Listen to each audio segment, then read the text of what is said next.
I mean, how that works. I got a couple I can add to your list.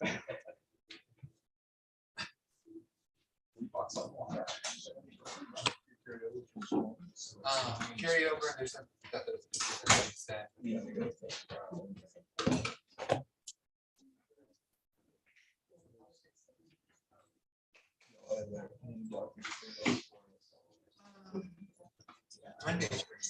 Monday's kind of all day. Just everything. We can't work out. All right, if anyone who is ready, if you'll just approach the clerk and grab a file, and they'll hand the file to me, and we will start.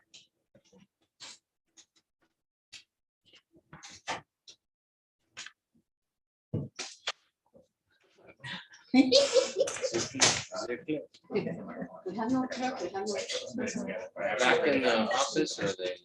Yes, they have files there. They should be here at the moment. Oh,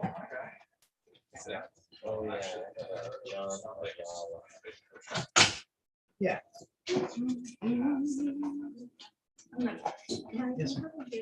John. You might see him. 099747.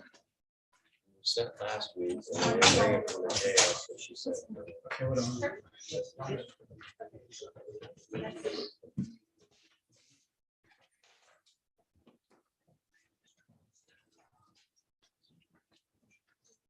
Want to sit number?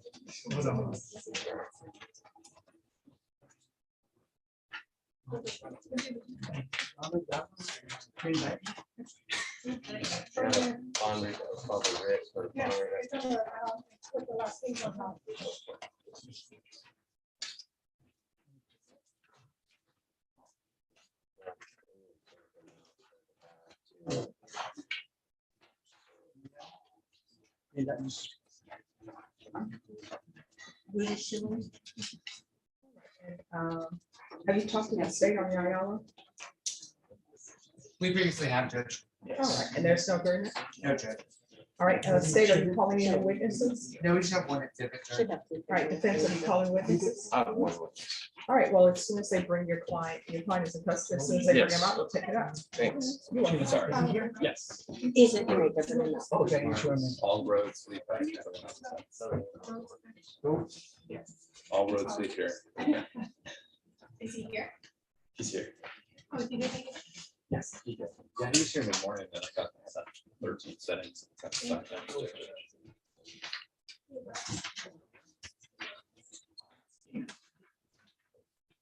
All right, where's Stephen Rhodes?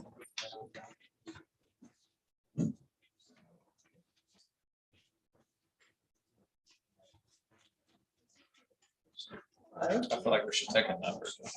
Oh, we should. Well, and you know, people will see that line and you know what they do, they just come right around. I'm like, there's a reason it's there. Well, there's just say people that cut in front of you and you're sitting, standing on line, turn around and look at you. and smile.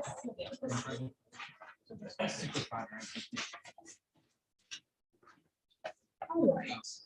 So what is happening with Mr. Rhodes? Mr. Rhodes, you seem to be sweating a lot. What's going on? I just ran up from, was in a rush to get up the stairs to make it on time. Judge, I think it's our first setting together post indictment.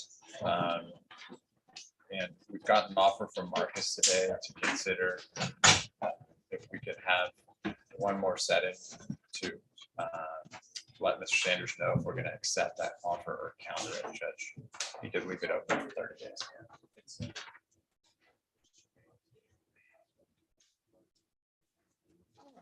Ms. Ferguson, on Mr. Rhodes, can I have a jury trial date, please? Yes.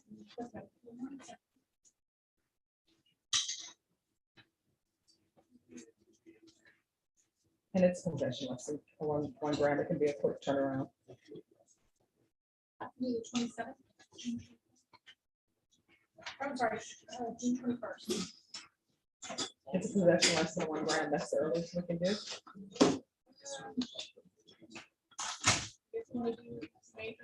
Oh, you don't want me on the 31st, Judge. We're not, I'm in impact court with Judge Angelini on Mr. Simmons.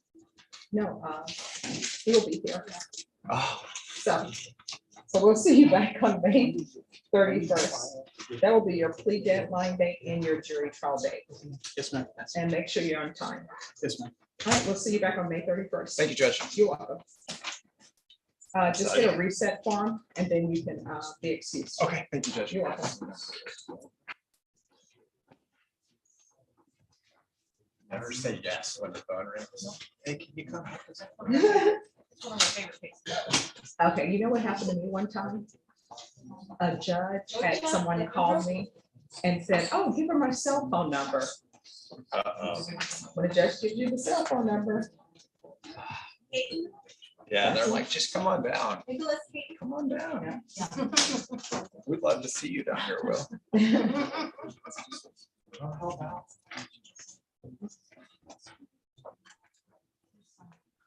Vacation, that's gonna be our response. who's on Alvin Kirby? Good afternoon. What's happening with Mr. Kirby? We need a little bit more time for question and jury trial. All right, have you received an offer? Yes, Your Honor, we're contemplating. Have you received all the discovery? Yeah, I think we, All right, Ms. Burgess, can I have a jury trial date on Alvin Kirby, please?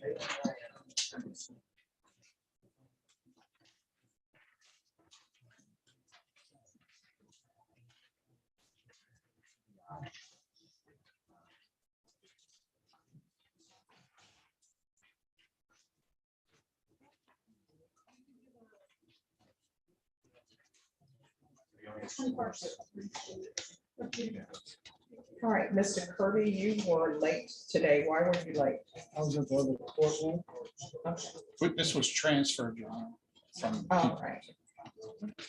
All right, the jury trial date and your plea deadline date is going to be June 21st. Do you understand? So on that day, you will be going to jury trial or either you will be accepting a plea. Do you understand? Yes, ma'am. All right, they're going to give you a reset form.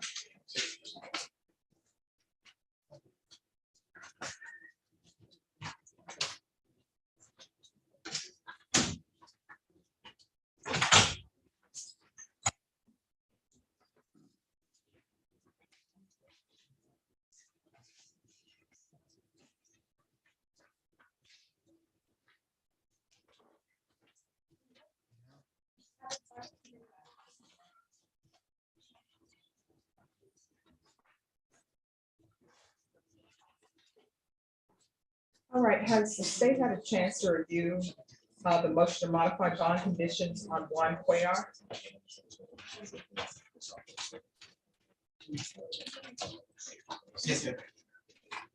Are you going to have any objections to the motion to modify bond conditions?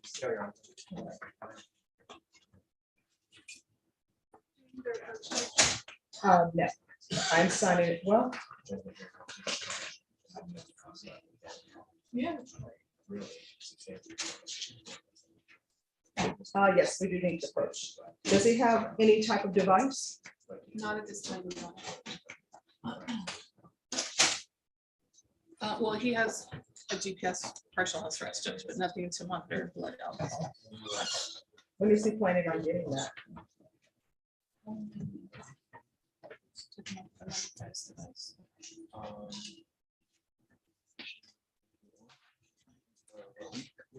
Judge, he would be able to get it installed within a week if you would allow him that time, Your Honor. Safe? All right, so I'm gonna give you a week to get the in-home device. If you don't have that in-home device, we're gonna be back here. And what may end up happening, if you say you can't afford it, you're gonna be on full GPS, which means you won't be able to leave your house. Do you understand? Yes, ma'am. Yes, Your Honor. Judge, just one more issue. This additional monitoring might be a financial burden on my client. Is there any way you consider waiving the fees for the GPS monitor? He cannot work at this time. He had surgery a while back for a hernia, and he is not employed, but he is enrolled in school, Judge. He's supposed to start tomorrow to be an auto service technician. All right, so, why is he on GPS? I was wondering that, Judge. I was wondering that as well, Judge. I'm not sure. I don't recall putting him on GPS. It might have been done at magistration, Judge, but he's been in compliance since he's been on the monitor, Judge.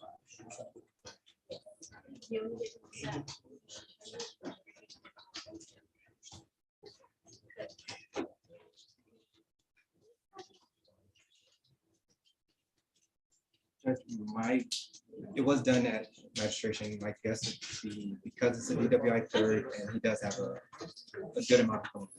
All right, so what I'm gonna do is I'm gonna give you till June, I'm sorry, not June. I'm gonna give you until May 23rd to obtain the in-home device. I'll waive the GPS fees. There should be no driving. And we will do in-home device in lieu of admission interlock.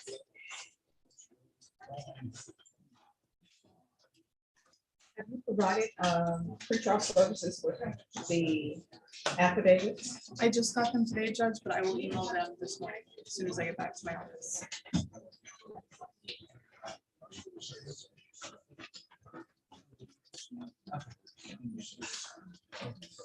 So I'll put that he's providing affidavit of non-driving and non-ownership, which I do have that attached.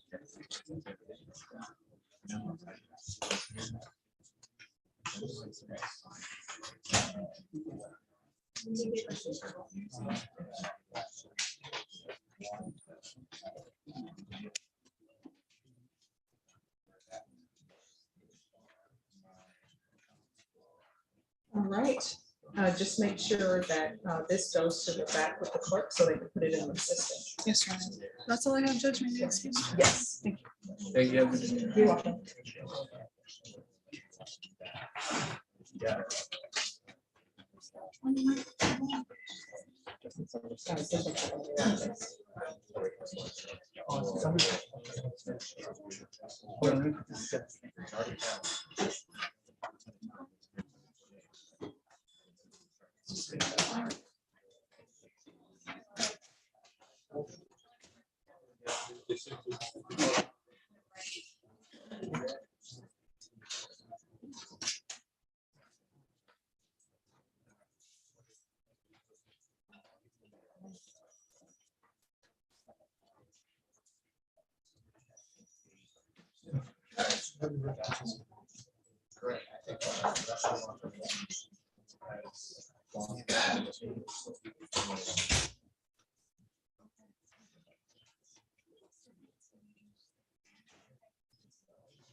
All right, I need to file some.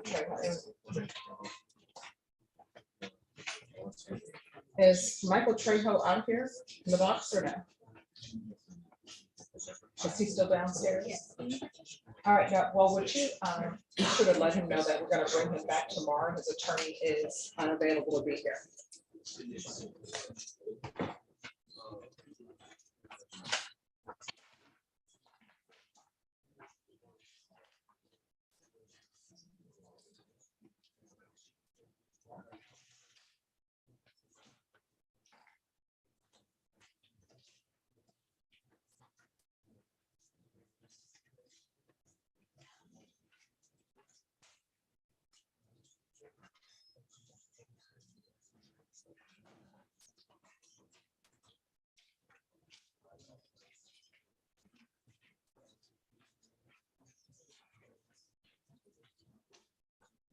All right, who are the parties on Schilling?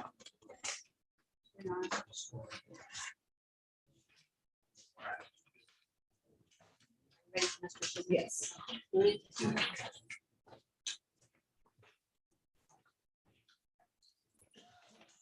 All right, and I'm gonna need you all to whisper in the box. Court is calling 2022 CR 2437, State of Texas versus Rudy Mayfield Lopez Schilling. Could I have parties announced for the record for the state, Marcus Sanders. for the defense? Sunny Middleton. And are you Mr. Schilling? Yes, Your Honor. Defense, I'm showing you the discovery acknowledgement. Have you received all the discovery in this case, and did you review it with your client? Yes, Your Honor. Yes, Your Honor. I Yes, said Your yes, Your Honor. He's talking.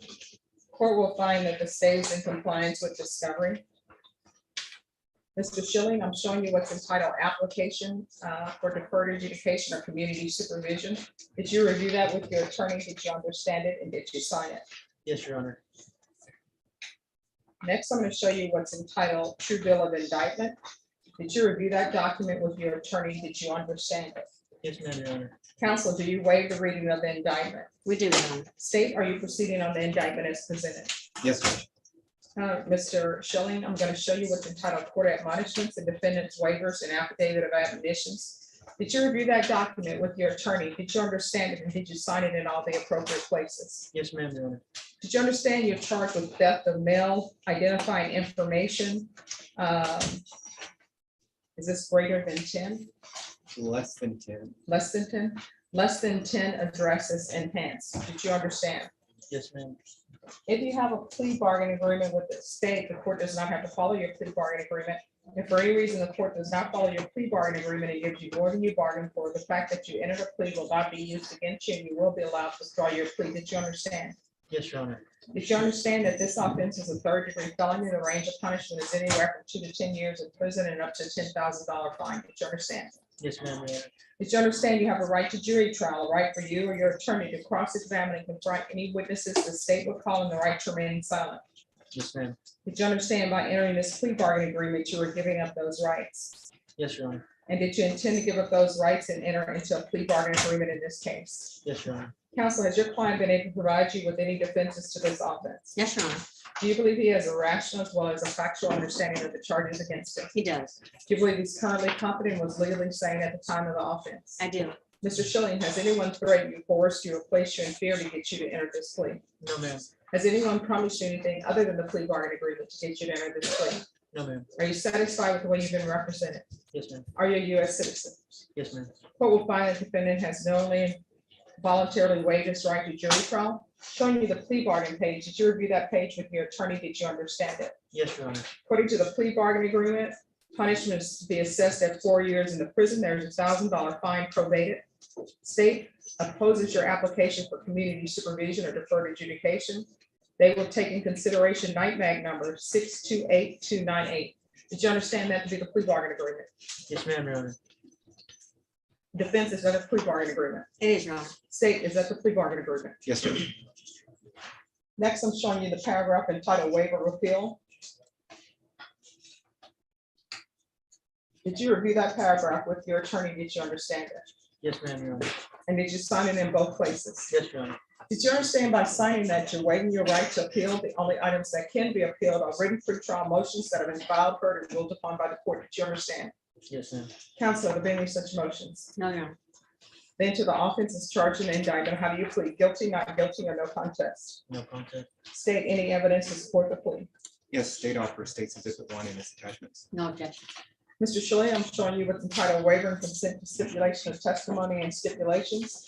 Did you review that document with your attorney? Did you understand it? And did you sign it in all the appropriate places? Yes, Your Honor. Again, did you understand you have a right to jury trial, right for you or your attorney to cross-examine and confront any witnesses the state will call, and the right to remain silent? Yes, Your Honor. Did you understand that today the state will be presenting evidence in the form of witnesses' statements and police reports, but most importantly, there will be no live testimony? Did you understand?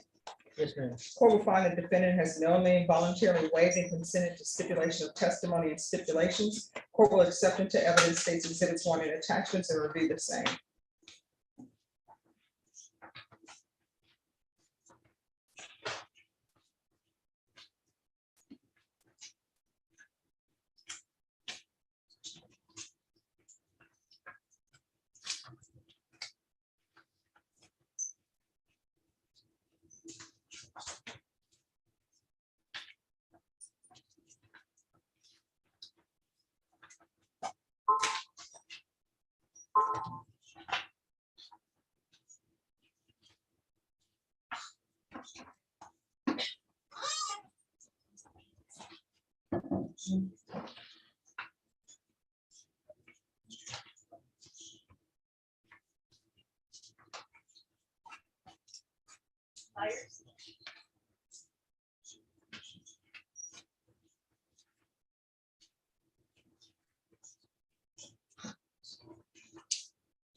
All right, after reviewing states exhibits 1 and attachments, the court will find there is sufficient evidence to find the guilty. Now the court will defer finding of guilt issue apply for deferred adjudication.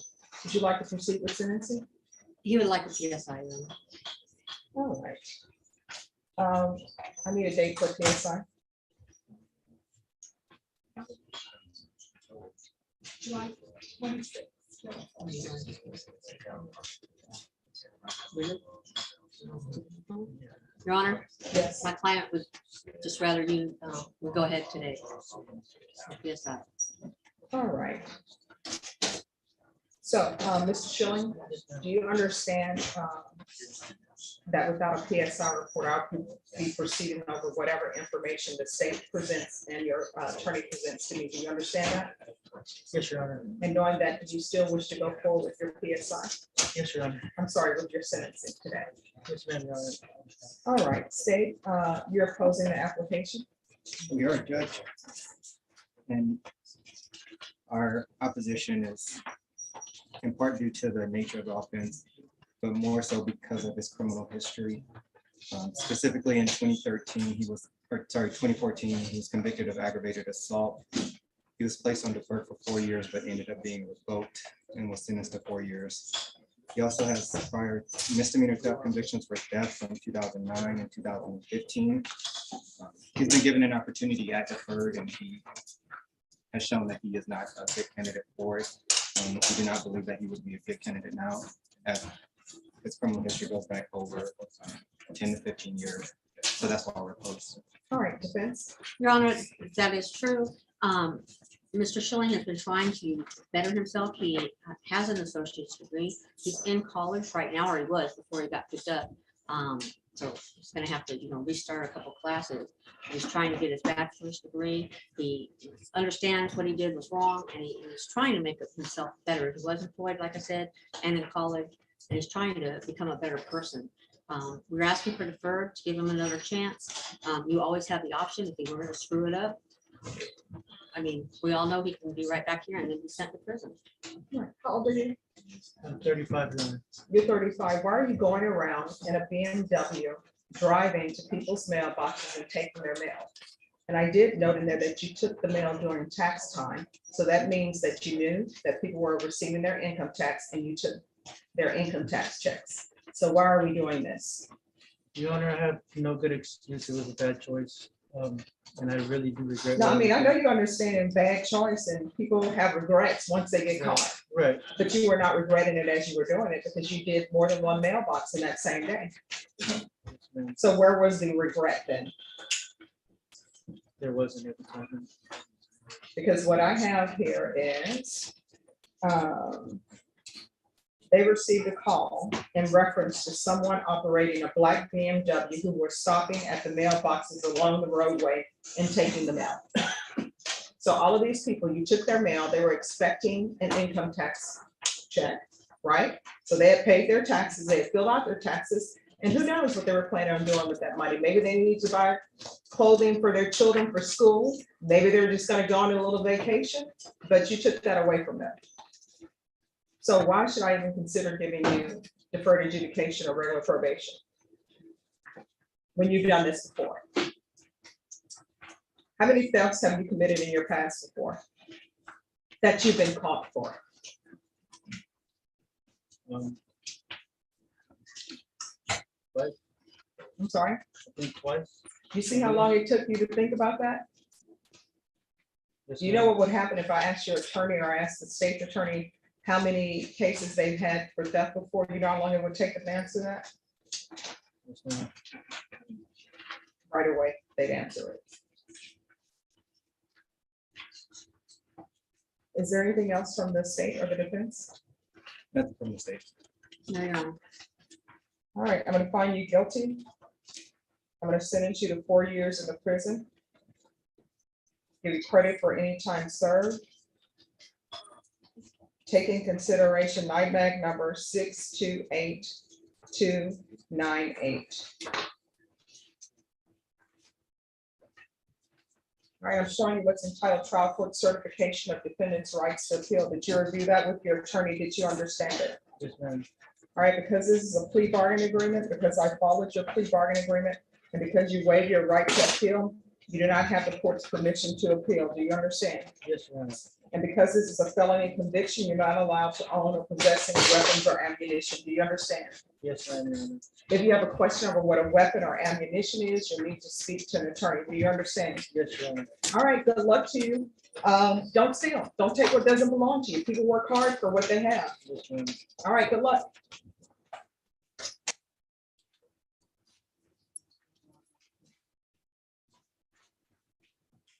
All right, Ethan Byers, come forward, please.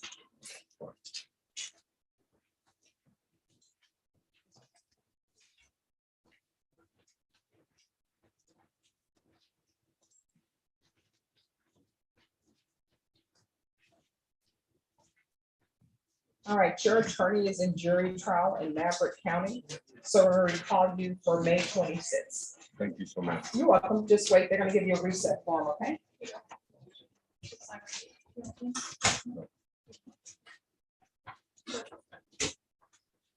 All right, who are the parties on Justin Somerset?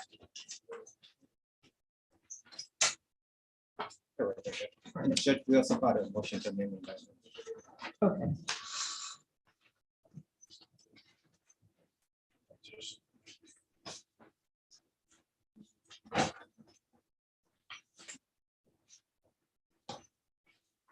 Hello.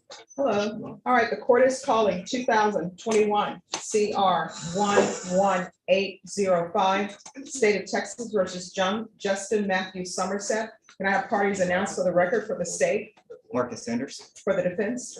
Edward Schroeder for Justice Somerset. Justice here. All right, and are you Mr. Somerset? Yes, ma'am. All right, defense, I'm showing you the discovery acknowledgement. Have you received all the discovery in this case, and did you review it with your client? Defense, have you received all the discovery in this case, and did you review it with your client? Just made a plea bargain, Your Honor. No, the discovery. Have you received all the discovery in this case? Just one moment. Okay, let's get that other file. You signed the discovery acknowledgement, Yes. defense, so you've received all the discovery from the state? Yes, we did.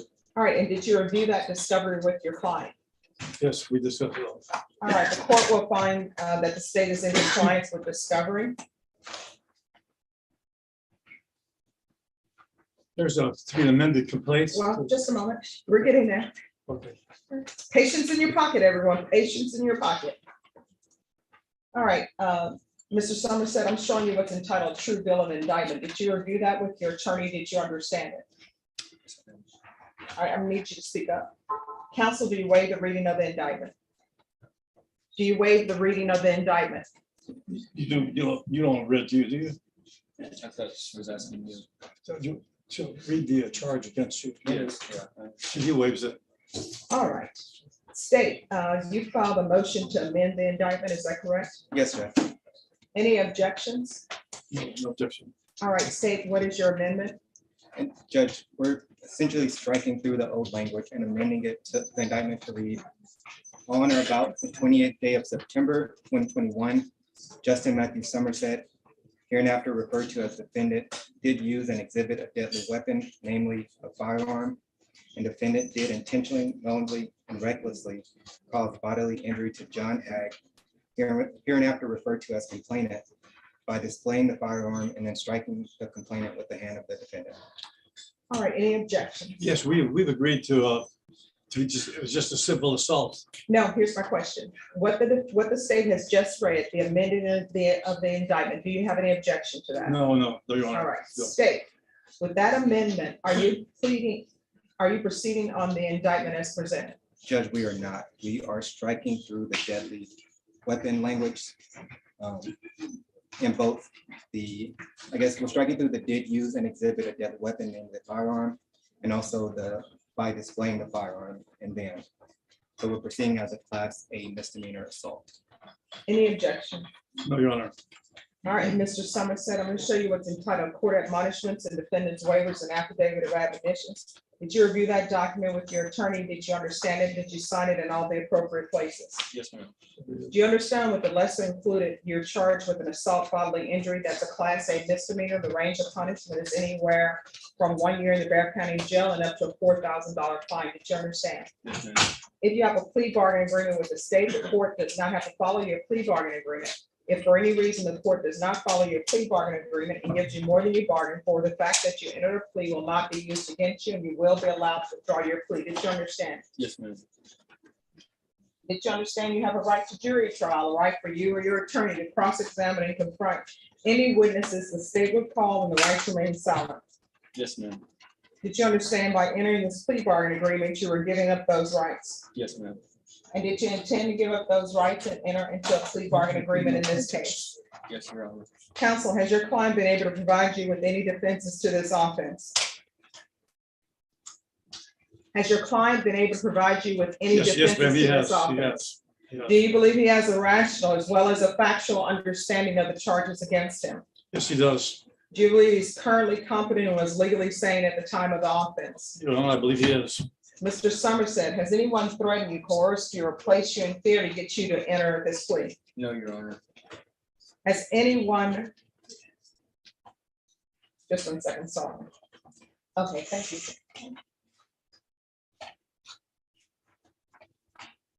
Has anyone promised you anything other than the plea bargain agreement to get you to enter the plea? No, Your Honor. Are you satisfied with the way you've been represented?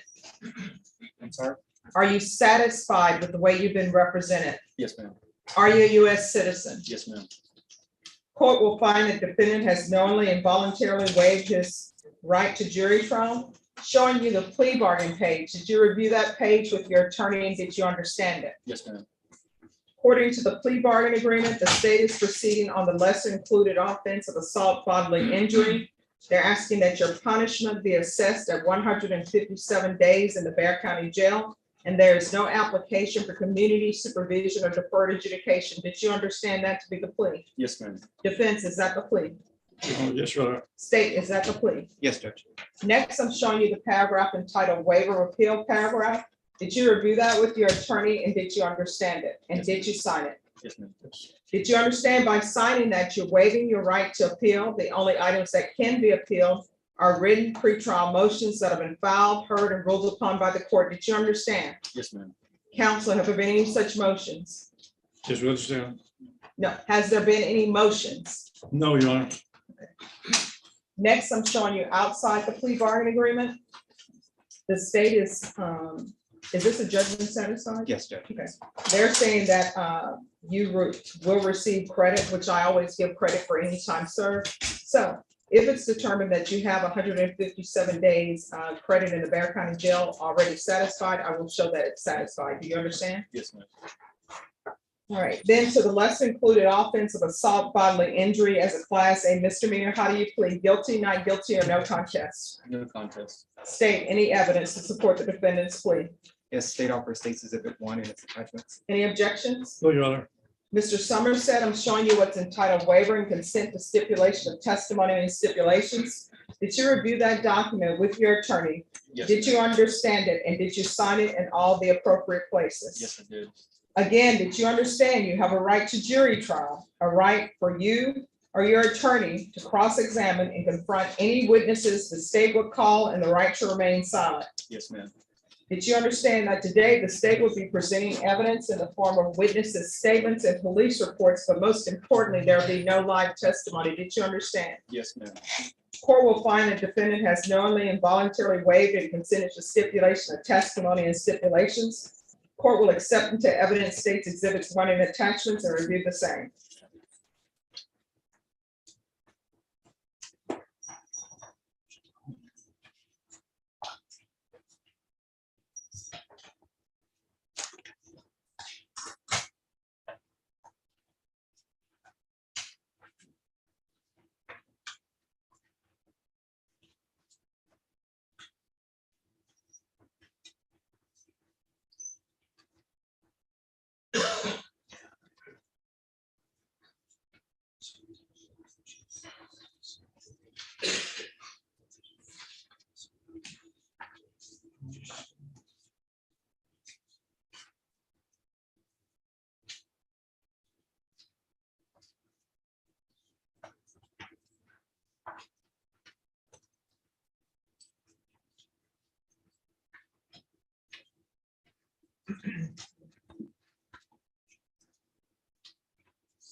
All right, after reviewing states exhibits 1 and attachments, the court will find there is sufficient evidence to find you guilty, and the court will find you guilty. Are you proceeding with sentencing?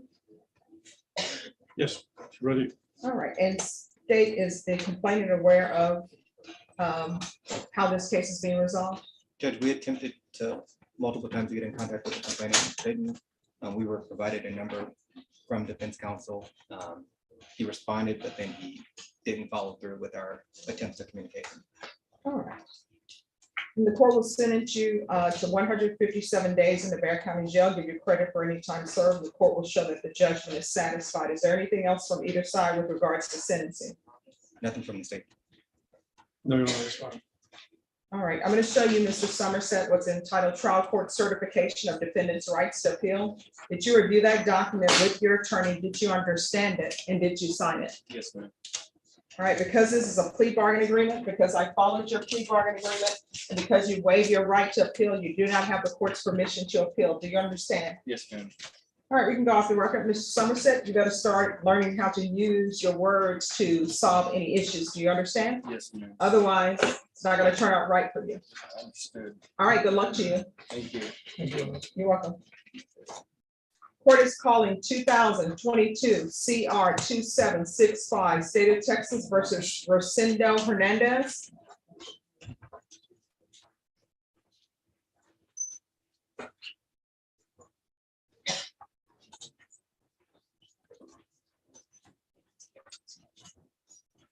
Can I have parties announced for the record, please? Ryan Grimmer for the state of Texas. Ron Ross for the clinical record. And are you Mr. Hernandez? Yes, ma'am. Defense, I'm showing you the discovery acknowledgement. Have you received all the discovery in this case, and did you review it with your client? Yes, Your Honor. Court will find that the state is in compliance with discovery. Mr. Hernandez, I'm showing you what's entitled True Bill of Indictment. Did you review that document with your attorney? Did you understand it? Yes, Your Honor. Counsel, do you waive the reading of the indictment? We do, Judge. State, are you proceeding on the indictment as presented? Yes, Judge. Mr. Rosendo, I'm showing you what's entitled, I'm sorry, Mr. Rosendo Hernandez, I'm showing you what's entitled Court Admonishments. Did you review that document with your attorney? Did you understand it? Did you sign it in all the appropriate places? Yes, Your Honor. You understand you're charged with possession of a controlled substance, penalty group 1 less than 1 gram. That's a state jail felony. The range of punishment for that offense is anywhere from 180 days up to 2 years in the state jail facility and up to a $10,000 fine. Did you understand? Yes, ma'am. If you have a plea bargain agreement with the state, the court does not have to follow your plea bargain agreement. If for any reason the court does not follow your plea bargain agreement and gives you more than you bargained for, the fact that you entered a plea will not be used against you, and you will be allowed to withdraw your plea. Did you understand? Yes, ma'am. Did you understand you have a right to jury trial, a right for you or your attorney to cross-examine and confront any witnesses the state would call, and the right to remain silent? Yes, ma'am. Did you understand by entering this plea bargain agreement, you are giving up that right? Yes, Your Honor. And did you intend to give up that right and enter a plea bargain agreement in this case? Yes, Your Honor. Counsel, has your client been able to provide you with any defenses to this offense? Yes, he has. Do you believe he has a rational as well as a factual understanding of the charges against him? Yes, I do. Do you believe he's currently competent, was legally sane at the time of the offense? Yes, I do. Mr. Hernandez, has anyone threatened you, coerced you, or placed you in fear to get you to enter this plea? No, ma'am. Has anyone promised you anything other than the plea bargaining agreement to get you to enter this plea? No, ma'am. Are you satisfied with the way you've been represented? Yes, ma'am. Are you a U.S. citizen? Yes, ma'am. Court will find that the defendant has knowingly and voluntarily waived his right to jury trial, showing you the plea bargain page. Did you review that page with your attorney and did you understand it? Yes, ma'am. According to the plea bargaining agreement, they're asking that your sentence be assessed at 141 days in the Bexar County Jail under 12.44 of the Penal Code.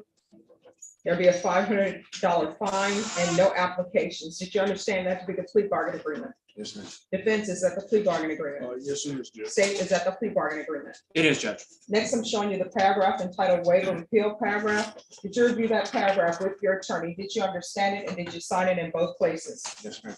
Did you understand by signing that you're waiving your right to appeal? The only items that can be appealed are written pretrial motions that have been filed, heard, and ruled upon by the court. Did you understand? Yes, ma'am.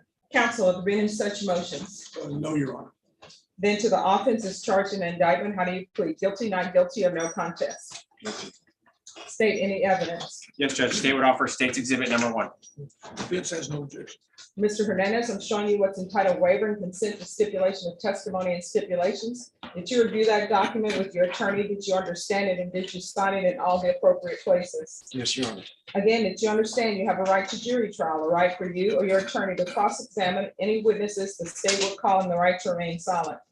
Yes, Your Honor. Did you understand that today the state will be presenting evidence in the form of witnesses' statements and police reports, but most importantly, there will be no live testimony? Did you understand? Yes, Your Honor. Court will find that the defendant has knowingly and voluntarily waived and consented to stipulation of testimony and stipulations.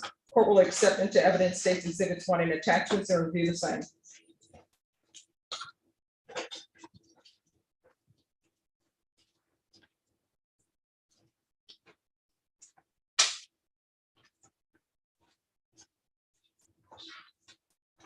All right, after reviewing State's Exhibits 1 and attachments, the court will find there is sufficient evidence to find you guilty, and the court will find you guilty. Are we proceeding with sentencing? We are here.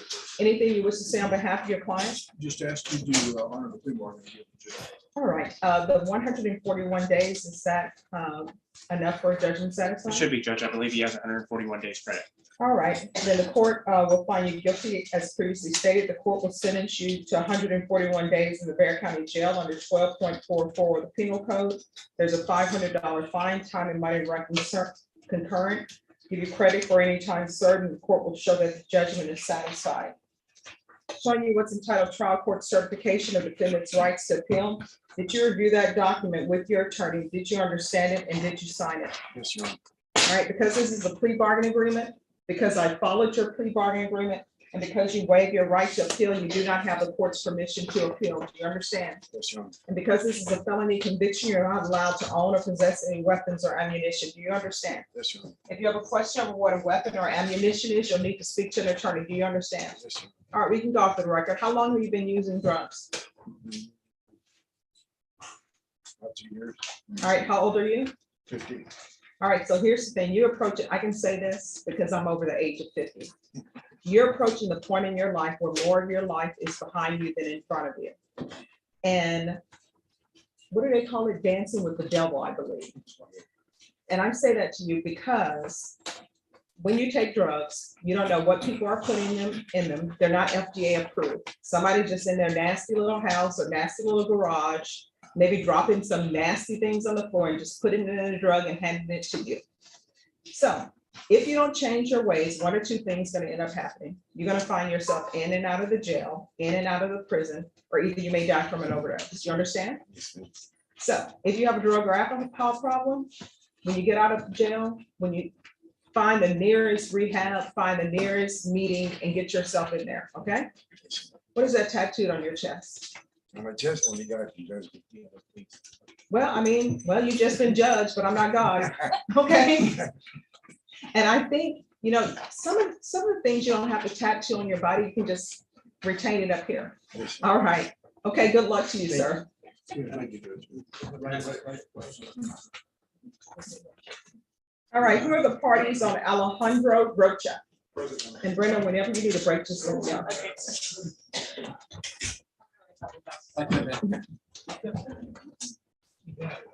I'll let you know when no one needs some time. Yeah. Uh-oh, sounds like Mike.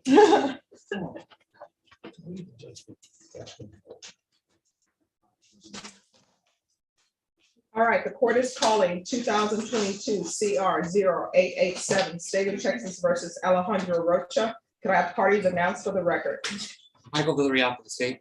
Joseph Acevedo for the defendant, Your Honor. And are you Mr. Rocha? Defense, I'm showing you the discovery acknowledgement. Have you received all the discovery in this case and did you review it with your client? Yes, Your Honor. Court will find that the state is in compliance with discovery. Mr. Rocha, I'm showing you what's entitled application for deferred adjudication or community supervision. Did you review that with your attorney? Did you understand it and did you sign it? Yes. Next, I'm showing you what's entitled true bill of indictment. Did you review that with your attorney? Did you understand it? Correct. Counsel, do you waive the reading of the indictment? We do, Your Honor. State, are you proceeding on the indictment as presented? No, Your Honor. State's proceeding on the lesser included offense of assault causing bodily injury to married or cohabitation. No objection, Your Honor. All right. Wow. It's in there somewhere. If you all could type that on there so we can make sure that he's aware. Oh, yes. And you spoke very quickly for Brenna. Brenna, see, and you thought I spoke quickly. He's been doing that all day. Yes, I don't know. We're gonna have to get him to slow it down. Put some commas in between your words for Brenna. I'm about to put some patience between my words, Judge. Yes, put some patience in there. Brenna, you know, my brother says he knows someone, and when they speak, you can see every comma, every punctuation mark. We're not asking for that, just some Yeah, commas. don't slow down too much. Okay. Just a little.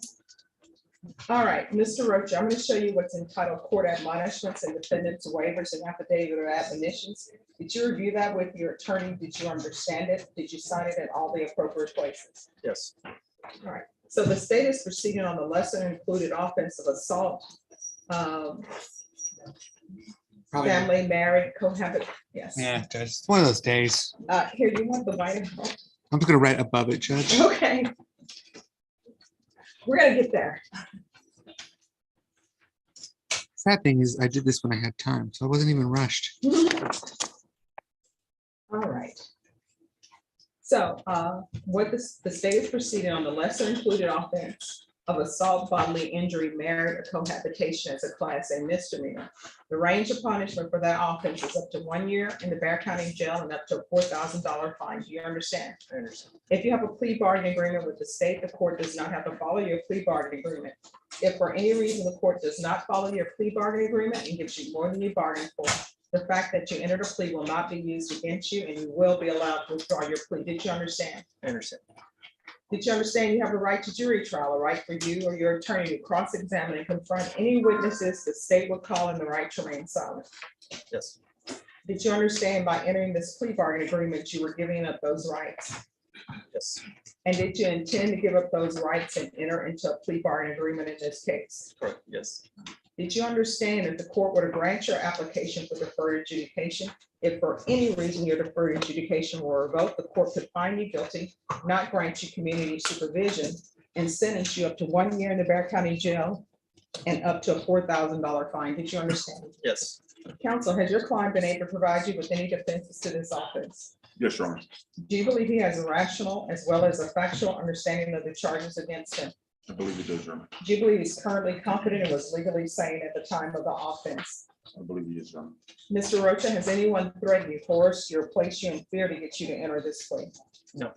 Has anyone promised you anything other than the plea bargaining agreement to get you to enter this plea? No. Are you satisfied with the way you've been represented? Yes. Are you a U.S. citizen? No. All right, just 1 moment. Defense. Did you advise your client of the consequences of entering into a plea on this case? Yes, and he visited with the immigration attorney. And did part of the consequences explained to your client include the possibility of deportation, exclusion from admission to the United States, or the denial of naturalization? They did. And do you believe your client understands the immigration consequences of entering a plea into this cause? Yes. And what is the name of the immigration attorney? I don't have it with me right All right, that's okay. Mr. Rocha, did you speak to an immigration attorney?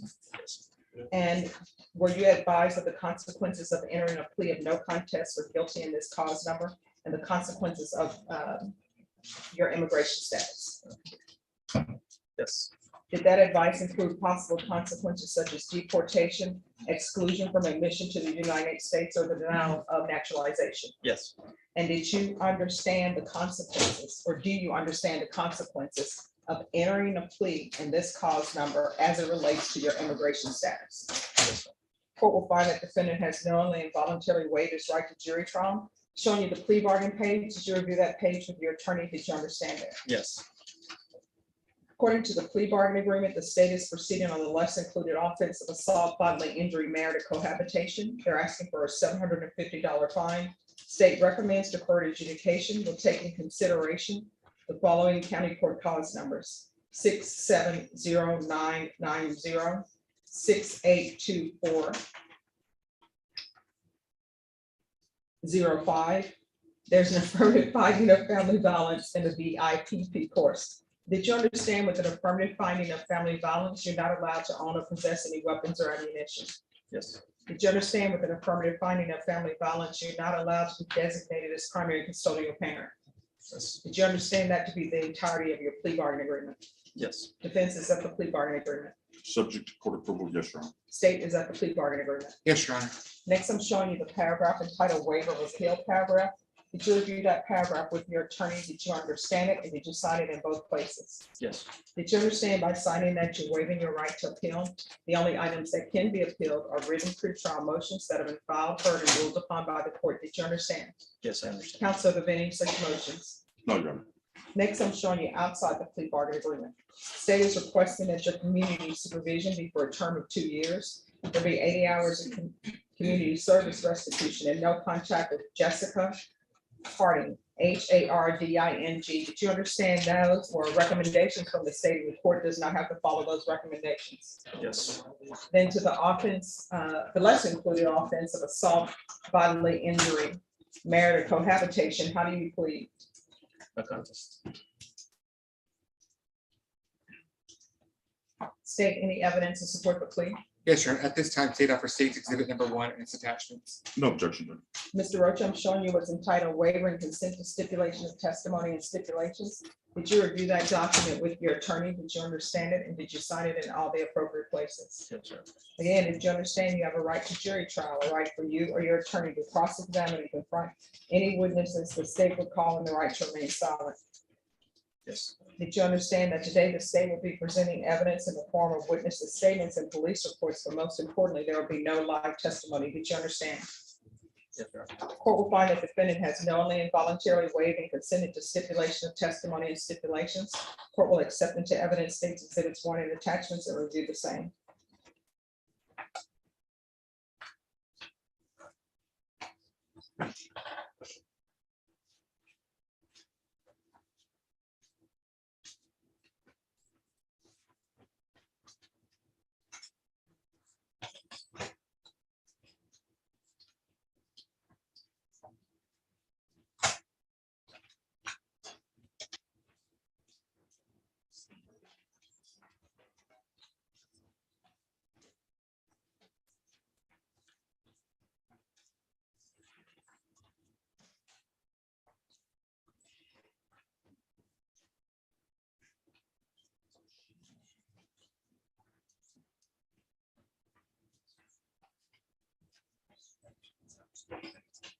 All right, after reviewing states exhibits 1 and attachments, the court will find there is sufficient evidence to find you guilty. However, the court will defer finding of guilt as you apply for deferred adjudication. Are you proceeding with sentencing? Yes, Your Honor. Anything you wish to say on behalf of your client? None other than my client intends to be compliant with all the terms and conditions and complete this successfully. All right, and I'm assuming you're no longer with the complainant in this case? No, All right, is there restitution to this television set? What size TV was that was damaged? it's actually a clock. That's a clock, a wall clock. And Judge, Oh, Yes, This was not part of the plea bargain agreement, but I asked now that it be included. One of the cases being taken into consideration is a criminal mischief case. And so I would ask that the restitution on that case be ordered under this case, since it's being taken into consideration. and which cause number is that? In 670990. All right, and what was the damage? What was damaged in the criminal mischief case, Mr. Richard? I'm sorry. What was damaged in the criminal mischief case? It's already been resolved, the damage, but I believe it was some damage to a car. Yes. or- Oh, that's a car, but we fixed it years ago. Okay. Doesn't matter on my. All right, well, you'll have to provide proof of that, but I'm For gonna sure. order the restitution, but you have to provide proof of that. Sure. And if you destroy a clock, the time still takes place. So if you were to break the clock, time still moves. Yeah. Okay. All right, so this is what the court is gonna do. The court, well, are you employed? Yes. What do you do? I'm upholsterer. That's my profession. I'm sorry, I'm a upholstery. designer. Upholsterer. What do you design? Upholstery? Upholstery. Upholstery. I do upholstery. Oh, upholstery. Yeah. For chairs and things? Everything. Yes. Yeah. What can you do with the chairs that are in the jury box? I that can do a lot. keep complaining about? Can we add some padding? Yeah, definitely. Of course, I want to ask that again. All right. So the court is going to sentence you to $750 fine. That'll be prorated. 2 years deferred adjudication. Taking consideration cause number, or county court cause number 670990, 682405. It's 485. Restitution. I'm sorry, what? It's 485. I'm sorry. Brenda, I'm telling you, he wrote a 0 down here. Clearly, this was not my best attempt at thinking today, Josh. I'm sorry. All right, so the cause number, see, that's a 0. All right, the cause number that's being taken in consideration is county court cause number 682485. Correct. All right, and 670990, there's a restitution if any. And county court cause number 670990. There's an affirmative finding of family violence, the BIPT course. Proof of employment within 15 days. No employment as a home healthcare provider or with minors. 80 hours of community service restitution, 40 of those hours will be waived if you provide proof of the COVID vaccination. Court is not requiring you to get the vaccination, but if you do and you have, and you turn it in, 40 of your hours will be waived, and that's including the booster shot. I'm going to order parenting classes. You must complete parenting classes, and once you complete those, the remaining of your community service hours will be waived. There's to be no contact with Jessica Harding. There should be regular reporting in person or Zoom. Now with the in Zoom part, if you can't do it by Zoom, you have to report in person. If probation is no longer doing it by Zoom, you have to report in person. And while you're on probation, you're not allowed to drink alcohol even at your home, you understand? I know there are a lot of holidays and celebrations coming up, but you're not allowed to drink alcohol. There should be regular UAs, and I'm gonna want testing for alcohol.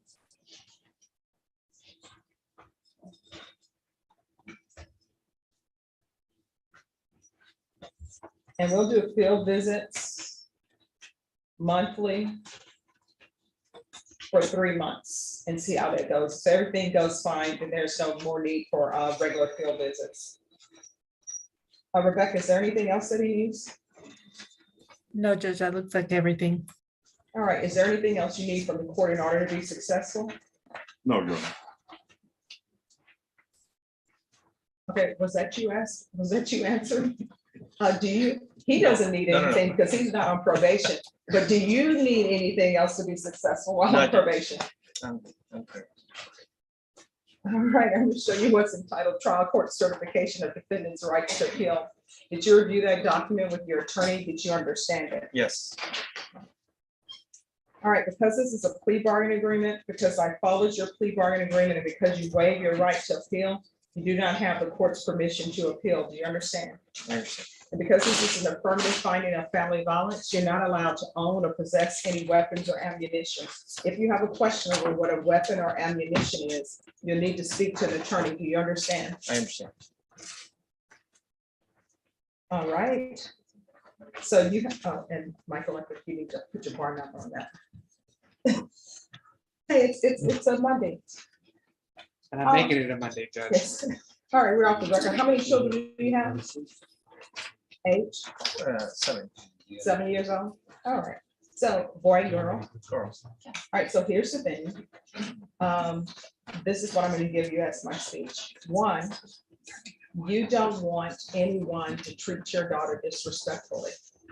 And when children see parents behave a certain way, either one or two things gonna happen. One, they're gonna dislike the parent who's being wrong, right? Or two, they're gonna say, you know what, I never want to be around that person as soon as I get old enough not to be around them. Or either they're gonna say, oh, this is the way you show love, so I'm gonna be accepting of it if someone treats me that way. So you're gonna have to rebuild your trust and your respect with your daughter, you understand? Yes. All right, good luck to you. Thank you. Thank you, Your Honor. You're welcome. You'll visit with probation in the back? Yes, probation will speak to him if he'll just remain in the courtroom Okay. because she has a few other cases still here. Thank you. Judge, I'll be right back. Thank you.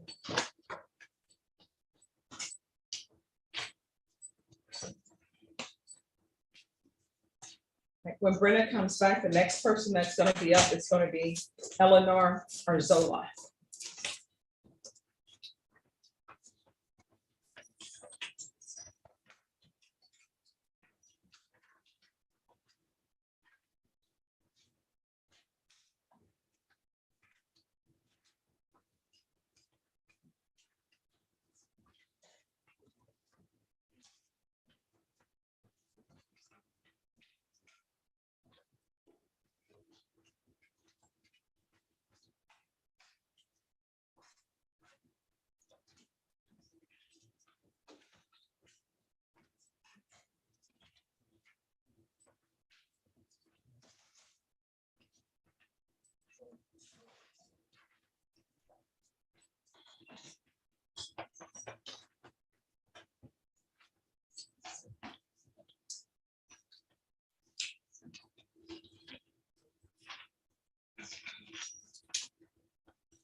Everything okay? I was gonna go search for you because I was like, I don't want her just laying back there. And we're like, "Eh."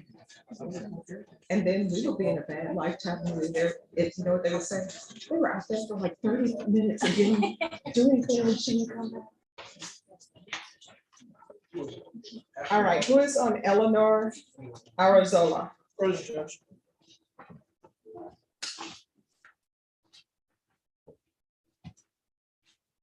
So have we discovered anything? or no? A little bit, Judge. May I approach? Yes.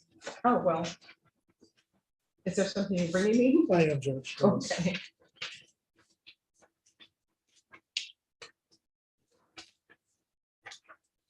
Dave, did you have a chance to review that? I did, he showed me. We weren't able to get in touch with anyone through CPS, so one of the CPS attorneys looked up on our system, but she couldn't find an open case. Okay. Judge, those are the drug screens from the hospital for her baby as well as herself. And I'll show those to Michelle already. Okay, so are you all okay to proceed or? I think so, Yes. Judge, yes. Did you want to provide that other stuff now? Or did you want to? Judge, one of the allegations that my client will be putting to his failure to report. So I want to present this to the court as well, which is the BIP certificate of completion that was done on March 1st, 2022, as well as the different class she's going to during the times of her not reporting to her probation officer. Okay. All right, court is calling 2016 CR 5076, State of Texas versus Eleanor Arzola. Can I have parties announced for the record for the state, Michelle Hayden for the state. for the defense? Derek Emmis from Miss Arzola. Are you Eleanor Arzola? Yes, Judge.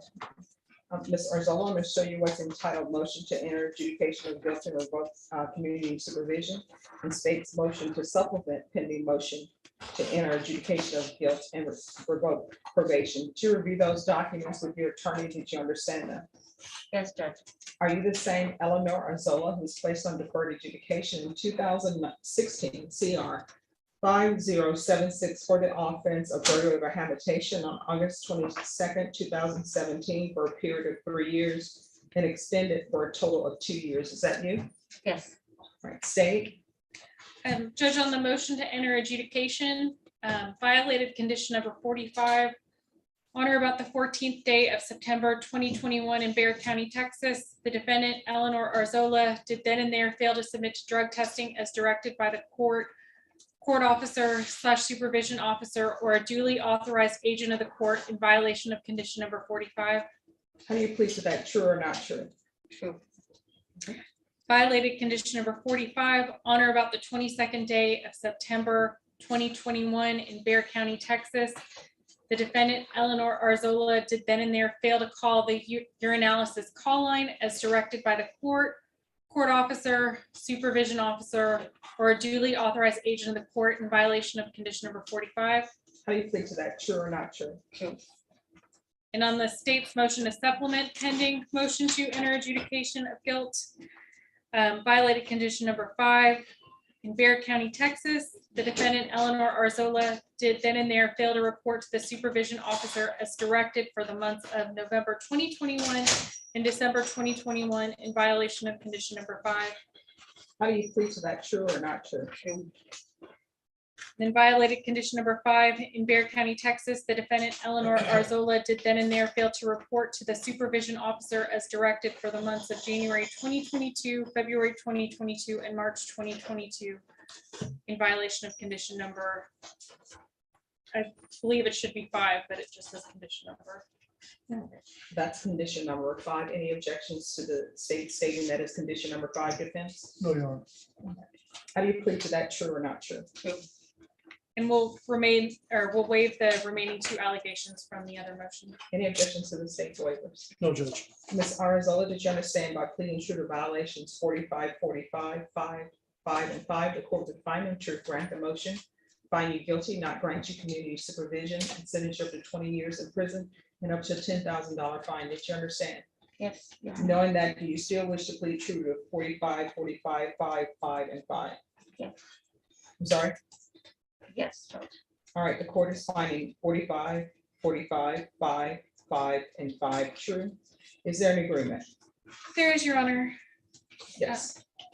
The agreement is to recommend continuing the defendant on deferred, extending it for 1 year, the drug patch, bi-weekly UAs, GPS tracking for 90 days, intensive outpatient treatment, repeat the parenting classes that she did in 2019, and zero tolerance. Okay, with regards to the patch, does anyone know, is that going to affect? Sorry, Judge. With regards to the patch, my understanding she's breastfeeding. She is, Judge, yes. Does anyone know if the patch is going to have any effect on that? Honestly, Judge, that I did not know that. Oh, I have no idea either. That's why I'm asking. I can look into it, Judge, and get back to the court on that. All right. So I don't feel comfortable ordering a patch. I don't know if that's gonna affect her breastfeeding. When I say affect the breastfeeding, what I mean is, I don't know if there's any type of chemicals or something that's associated with it testing that. I mean, I know it tests for drugs, but I don't know when the patch is reading what is, because it goes on, what do you call it? The sweat and all of that to determine if somebody's using it or not. So I don't know how that's going to affect breastfeeding as far as contaminating. Understand, Judge, I can try and find the answer out, or we can do more frequent UAs, whatever the court deems appropriate, will abide by, or she will abide by. All right, and so CPS, how often are they doing your testing? Since they came out, and I did my assessment with them, they took the test, they looked through the house, and I haven't, they haven't gotten back in contact with me again. Okay, so we're gonna have to do testing, frequent testing here then. And Judge, we did talk to someone about CPS, since it doesn't appear that, it seems like CPS was contacted because the hospital, the person that I spoke with in CPS, one of the CPS attorneys, said that the UAs that they do through CPS in that type of situation don't tend to be as frequent as when it's done for a criminal case. She also said sometimes they'll do the swab for the UAs, and that doesn't necessarily pick up all the different types of drugs or substances. All right, and so you're asking for GPS tracking. Is she already on GPS? She's on GPS right now, not tracking. I think it was supposed to be by tracking by the court's order, but I think I gave the court a very poorly worded order. So pretrial services put her on GPS, not just tracking. So she's on that right now for pretrial services. All right, are you working now or no? No, I'm not right now. I just, I needed to just be able to take myself and my son to our follow-up visits for the pediatrician and for myself as well. All right, so how are you supporting yourself? Well, actually, I'm living with my mom right now, so she's the one that pays the rent and stuff until I'm able to get back on my feet.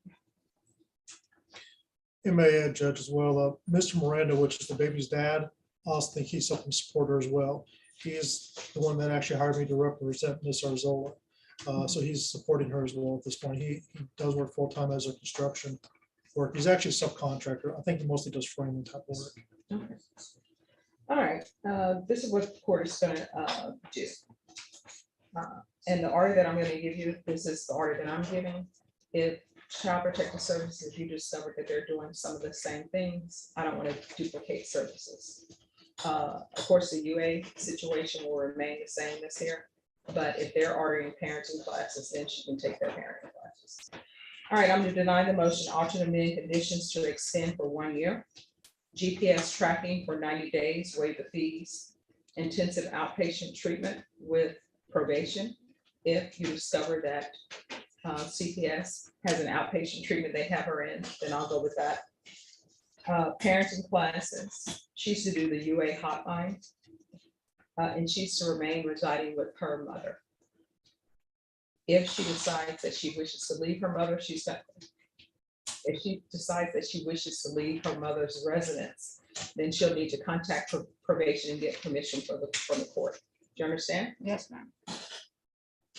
All right, is there anything else that is needed? No, Your Honor. I don't think so, Judge. Thank you. All right, you're welcome. Just remain in the courtroom. Probation will go over conditions with you.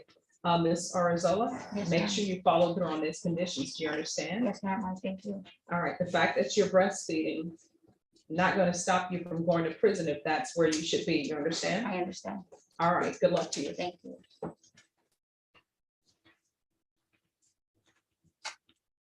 Who's on Kilpatrick Taylor?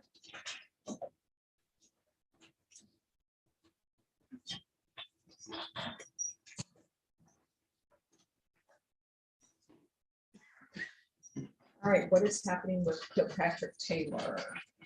Hello, Mr. Taylor. Oh, I'm doing great. It's a beautiful Monday. How are you doing? Well, you know what I always tell people, if you're currently alive, let's start at that as a base of happiness, okay?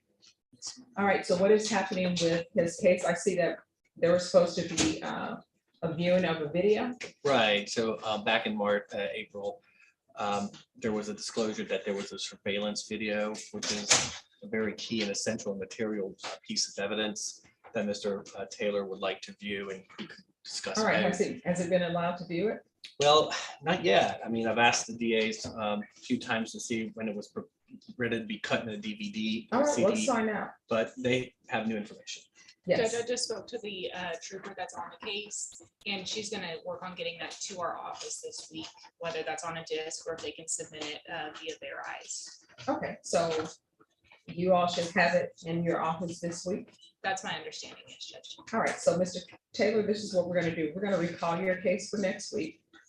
The video will be brought down and you will be allowed to view the video. I appreciate you, Your Honor. And Your Honor, one more thing I would like to mention also, last month, I was upstairs on the 7th floor on Wednesday, April 13th, 2022. My attorney, he happened to tell me because I was insisting, and I see the video. They said the DA has it. That's what my attorney, James Mayret said. The attorney has it. That download, the attorney, pardon me, the DA has it. So pardon me on that, the DA already has it.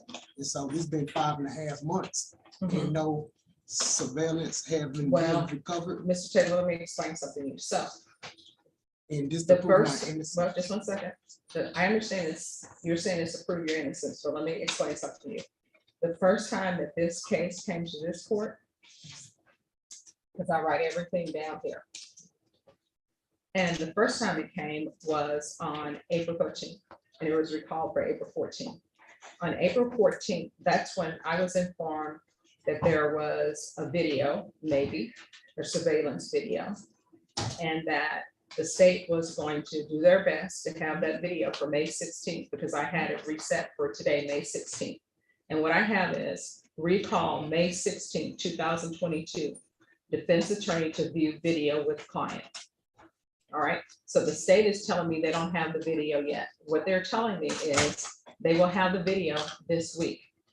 I don't want to call you back here tomorrow and then the next day and the next day, and for them to tell me, oh, we have the video Friday, because the state is dependent on somebody else, a different agency to get them the video.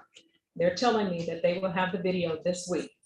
So I'm going to recall your case for next week, and the state will have the video. And you will get a chance to watch the video. And if the state gets the video before the date that I'm giving you, they will make sure that they give it to Mr. Myrick and he can watch it with you at the jail. If not, you can watch it here in the courtroom, okay? I appreciate you, Your Honor, and Your Honor, and pardon me also, Your Honor. And by the way, what should be in the videos does not correspond to these charges and what's in the Okay, so indictment. let's do this, Mr. Taylor. First, let's get the video so that you and your client can watch it together, okay? And I appreciate you. And one thing I would like to mention on my behalf, because it seems like I'm not getting adequate, defense, from my lawyer. I just want to mention one thing for what, no. Oh, Time out. yes, No, ma'am. let me just give you a timeout right there. So this is one thing that I require. I require that everyone treats everyone with respect, right? So let's take this one step at a time. The first thing is to get the video so that you can see it. So, Ms. Ferguson, can I have a reset date for next week for Mr. Taylor? And if we could set it in the afternoon so that in case the video is given to the state on a Friday, he'll be able to come in and watch it that afternoon, and we'll have a free space for him to watch the video. Oh, yeah. Want to do like Zoom in person? I can do Thursday afternoon. All right, so we can do it by Zoom, and that way you'll be able to watch the video by Zoom. Yes, Mr. Meyer? Okay, and that would be available on the share file, Yes. the video, okay. So All right, so what we'll do is we're gonna recall this on May 26th. Okay, so that's next week. All right. Yes, right. And Your Honor, I might also address one thing, I do expect the best legal representation, and at the same time, I know this incident was like, it's at least 165 days ago, and by then, I know by then they should have some type of production or video of something, because when it's something outbreaks on the news, an incident, it's automatic production to the media. So I don't understand why there's no kind of production in the courts already. It's part of the multimedia system. Well, I would tell you that sometimes it depends on who the media is. When I was growing up, when you would find out what was going on, 60 Minutes. Sometimes it takes some investigation, but we're gonna bring you back on May 26th by Zoom, and they will have a chance, they will have the video, you will get a chance to see the video, okay? And if the state has the video before then, they have Mr. Meyer's number, and they will call Mr. Meyer and say, we have a video, and if we can get you in before May 26th, we will do that as well, okay? Oh, thank you so much. You have a great rest of your day, okay? You have to go bless money too. Oh, thank you. You have a blessed day. All right, so Kilpatrick Taylor is coming back on the 26th.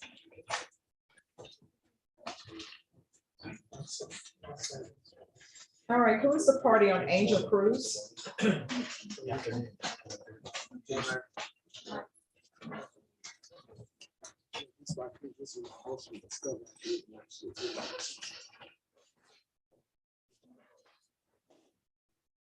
All right.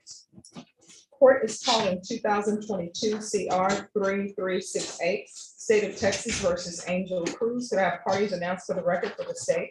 Brian Brewer for the state of Texas. For the defense? Cornelius Cox for the defendant. And are you Mr. Cruz? Yes, ma'am. All right, defense, I'm showing you the discovery acknowledgement. Have you received all the discovery in the case and did you review it with your client? Yes, sir. Court will find that the state is in compliance with discovery. Mr. Cruz, I'm showing you what's entitled application for deferred adjudication of community supervision. Did you review that with your attorney? Did you understand it and did you sign it? Yes, I did. Next, I'm showing you what's entitled True Bill of Indictment. Did you review that document with your attorney? Did you understand it? Yes, ma'am. And did you sign it? Yes. Oh, sorry, not sign, but did you review it and understand it? It's been a long Monday. All right. Defense, do you waive the reading of the indictment? Yes, Your Honor. State, are you proceeding on the indictment as presented? We're not, Judge. Actually, the state would make a motion to proceed on the lesser included offense of possession of a controlled substance less than a gram. No objections. That's penalty group 1. Penalty group 1. Yes. All right, Mr. Cruz, I'm showing you what's entitled Court Admonishments. Did you review that document with your attorney? Did you understand it? Yes, ma'am, I did. Did you understand the state is proceeding on the less included offense of possession of a controlled substance, penalty group 1 less than 1 gram?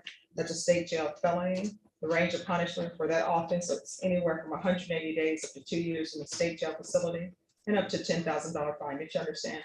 Yes, ma'am. If you have a plea bargaining agreement with the state, the court does not have to follow your plea bargaining agreement.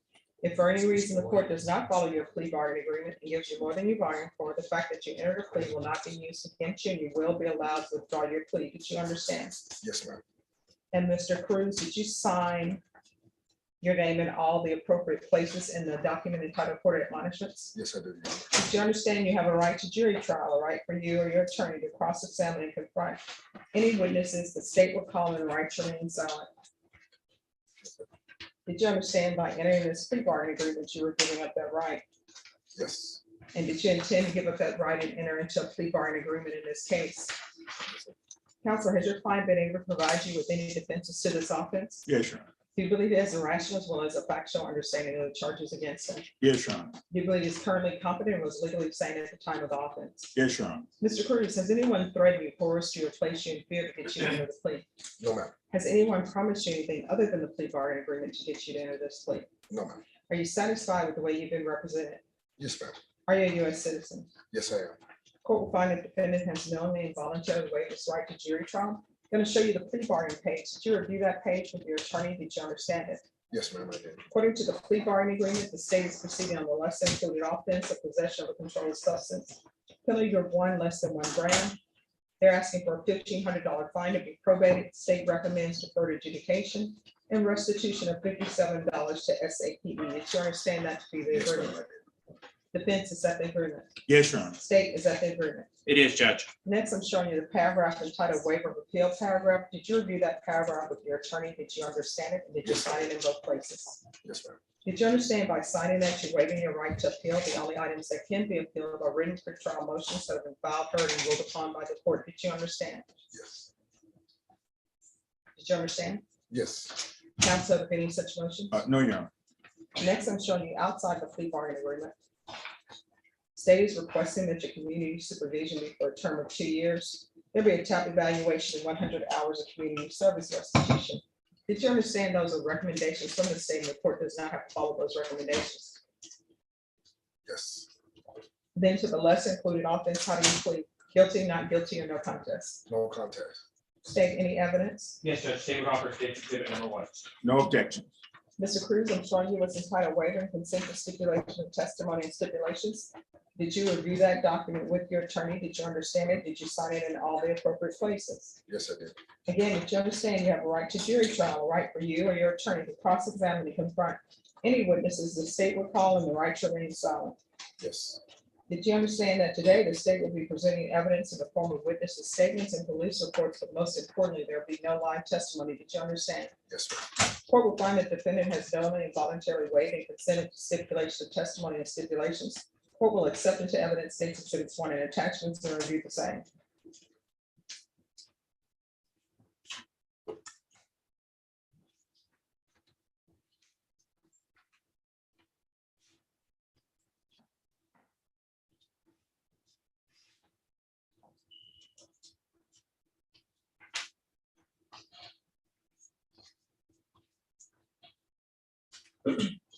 All right, after reviewing State's Exhibits 1 and attachments, the court will find there is sufficient evidence to find you guilty. However, the court will defer finding you guilty as you apply for deferred adjudication. Are you proceeding with sentencing? Yes, Your Honor. Anything you wish to say on behalf of your client? We just asked the court to to honor the plea agreement between our parties. All right. Mr. Cruz, what are the chances that someone will be caught with possession of a controlled substance on Halloween? That's you. Do you have any children? Yes, they're all grown. All right, so how old are you? I'm 47 years old. When's the last time you used? I haven't used it in a few years. Except on Halloween? Or Well, did you? that day, there's no excuse for it. Were you out trick or treating? What were you doing driving around on Halloween? No, with drugs? it was in my pocket. All right. So what's your employment? I got my own business. Doing what? I do a little bit of everything. Landscaping. I do tree services, trash hauls, framing, concrete. Here's a tree service question for you. So if someone wants to cut down an oak tree, must they get a permit to have it cut down? Depending. No, they don't. I've never had a customer ever pull a permit to remove a tree. Okay, I don't think yes, you do need a permit. And you do have to get approval to cut down an oak tree in San Antonio. Depending on what area you're in San Antonio, yes. No, I mean, that's the rules all over. There's no, I live on the south side, or I live on the west side, or I live on the north side, so I don't have to do this. Trust me. Well, I know that's from depending on the experience. customer. I mean, the customer who wants your tree removed. It's law, but okay. I've never seen one. So maybe you need to research that before you go cutting down trees. I will. Okay. So what drugs have you used in the past? In the past? Yes. Since when I was a teenager? Well, I mean, just now from Halloween. I don't use drugs. What drugs, what did you have on Halloween? Methamphetamine. All right. So other than meth, what else have you used? None. Not even marijuana? Not marijuana.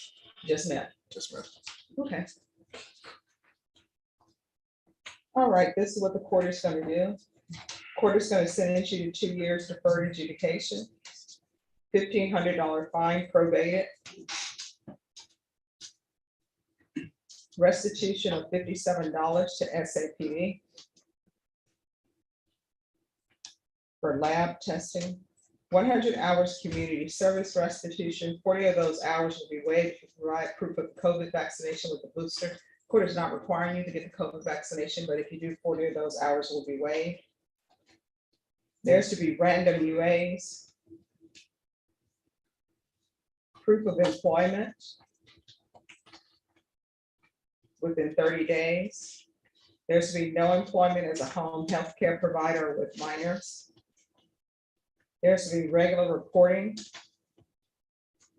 by Zoom or in person. So if probation is doing Zoom, then you can do Zoom. If probation tells you they're no longer doing Zoom, you would have to do it in person. Do you understand? Yes, ma'am. Rebecca, is there anything else that he needs? Field visits, Judge. All right, there's going to be field visits 2 times per month, random. All right, is there anything else you need from the court other than the handbook and the rules on when you can cut down trees? Okay. Denise, I think you need to get with him on that handbook. When do I go see my probation officer? When? Probation is going to talk to you about that today. All right, I'm going to show you what's entitled Trial Court Certification of Defendant's Rights to Appeal. Did you review that document with your attorney? Did you understand it and did you sign it? Brenda can't understand the paycheck. Yes, yes, ma'am. All right, because this is a plea bargain agreement, because I followed your plea bargain agreement, and because you waived your right to appeal, you do not have the court's permission to appeal. Do you understand? Yes, I do. All right, good luck to you. We can go off the record. Thank you. How old are you? I'm 47. You're 47. You need to stop using drugs, okay? Yes, ma'am. And what are all those tattoos? These are teenager tattoos. All right, so you got at least, I mean, it's a tattoo of a peacock, and what's on the other side? A Mexican pistolero. Yeah. Rebecca, you may want to see about a gang evaluation. Let's see what happens. Yes, ma'am. All right, thank you. They don't have a purge the gang list. They don't have a purge. They don't purge. Not like the movie 6 The years Purge. old, still in the game from 16. They never So it's purge not the like the list. movie The Purge. They gonna purge the list. Eh, That oh, should well, be required. He's every 10 years. every 10 years, there should be a purge. Purge, gang list. Okay, Mr. Cox, you have to take that to the legislature and see if that can be done. Thank you. Always nice seeing you, Mr. It's Cox. nice to be seen. All right. All right. I probably, when you said over 50, that I would, we have to swear on the oath on that. All right, who is the person on Basham? Basham, is there any? It's Cornelius. Oh. All right, the court is calling 2018 CR 9287W, State of Texas versus Sean Basham. I have parties announced for the record for the state, Ryan Gruber for the state of Texas. for the defense. Cornelius Cox for the defendant. And are you Sean Basham? Yes, All right, what is the origin of your last name? I'm Irish. My grandpa was Irish. My grandma was Dutch. Okay, I'm always interested in names and travels. In the Irish tongue, it means people of the marshlands. Okay, oh, awesome. Going to Ireland is one of my bucket list things to do. So if I go there and mention your last name, people will know me. Yes. Okay, all right, Mr. Basham, I'm gonna show you what's entitled motion to revoke community supervision and state's motion to supplement pending motion to revoke probation. Did you review those documents with your attorney? Did you understand them? Yes, I did. Are you the same Sean Basham who was placed on community supervision in 2018 CR 9287W for the offense of possession of a controlled substance penalty group 1 less than 1 gram in a drug-free zone on September 6, 2018 for a term of 3 years? Is that you? Yes, ma'am. I'm sorry? Yes, Your Honor. All right, state. Yes, Judge.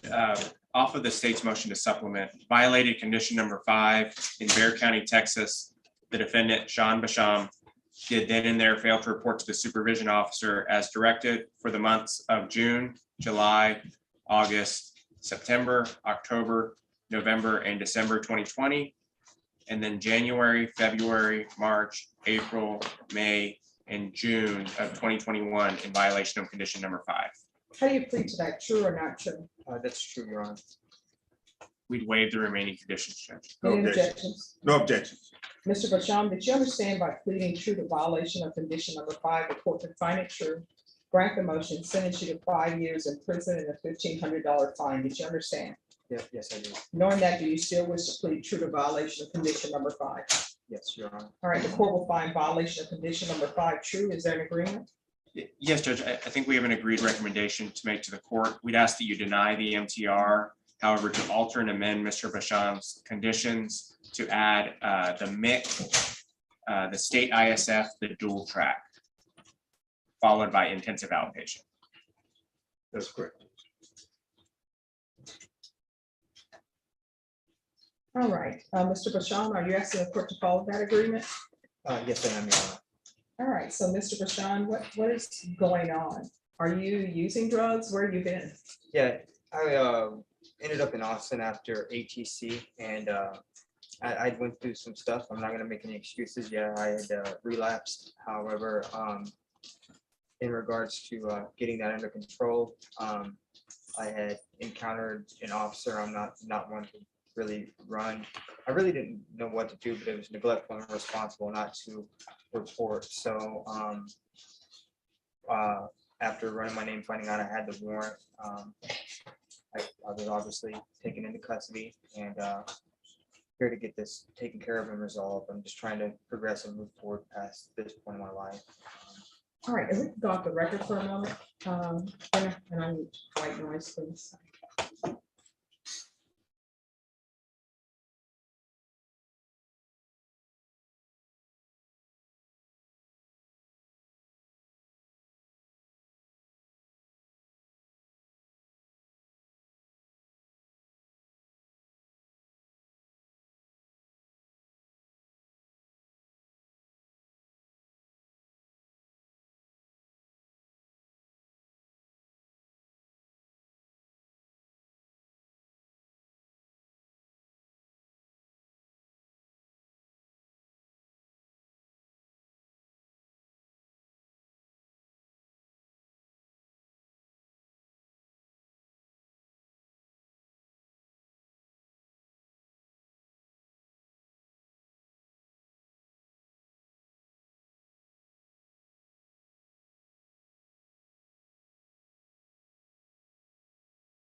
All right, so we're back on the record.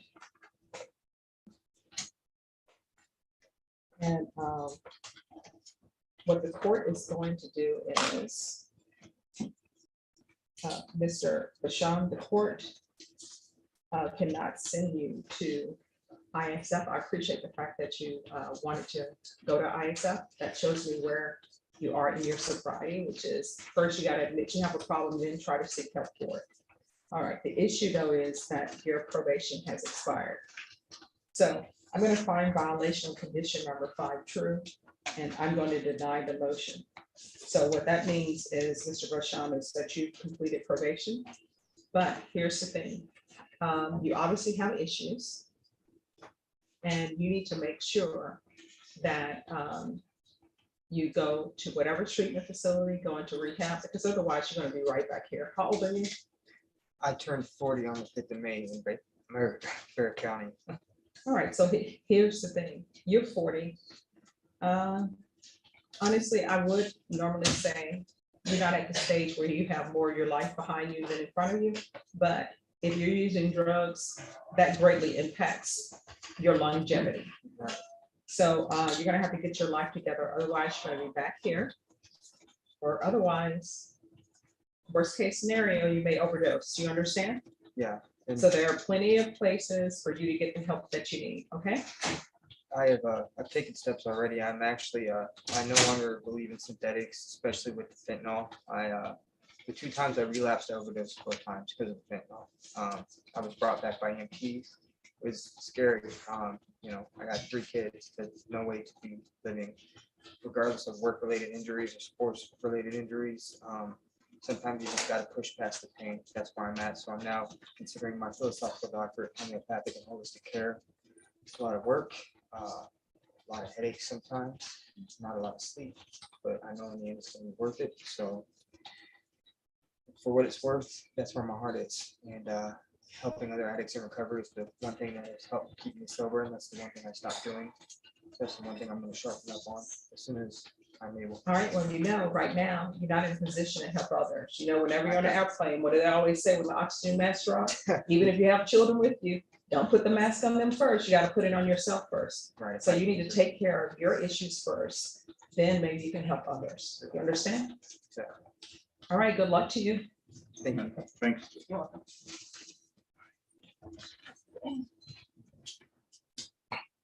All right, who is on Whitehorn? Your Honor.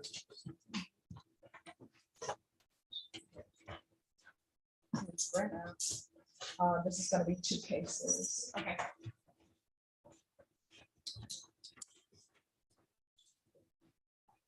Remember, speak loud enough for the judge.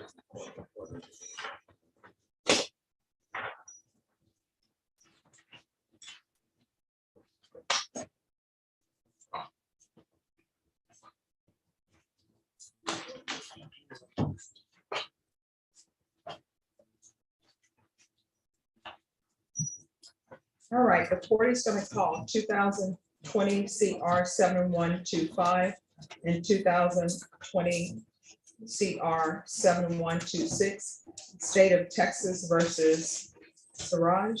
Correct. Oh, thank you. Whitehorn. Can I have parties announced for the record, please, for the state, Ryan Grimmer for the state of Texas. for the defense? George Schaefer for defendant, Your Honor. And are you Mr. Whitehorn? Yes, I am. Defense, I'm going to show you in each of these cause numbers what's entitled discovery acknowledgement. And you received all the discovery in each of these cause numbers, and did you review that discovery with your client?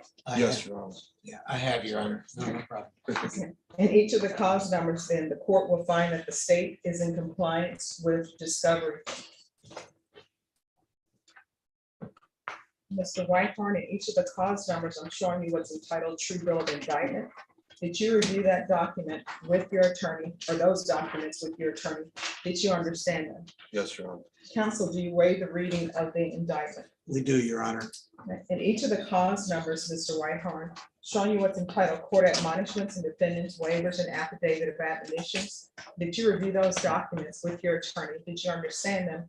And did you sign them in all the appropriate places? Yes, Your Honor. Did you understand in each of the cause numbers, you're charged with assault of a peace officer or judge bodily injury? That's a second-degree felony. The range of punishment is anywhere from 2 to 20 years in prison and up to $10,000 fine. Yes, Your Honor. Did you understand that each of the cause numbers, if you have a plea bargain agreement with the state, the court does not have to follow your plea bargain agreement. If for any reason the court does not follow your plea bargain agreement and gives you more than you bargained for, the fact that you entered a plea will not be used against you and you will be allowed to withdraw your plea. Yes, Your Honor.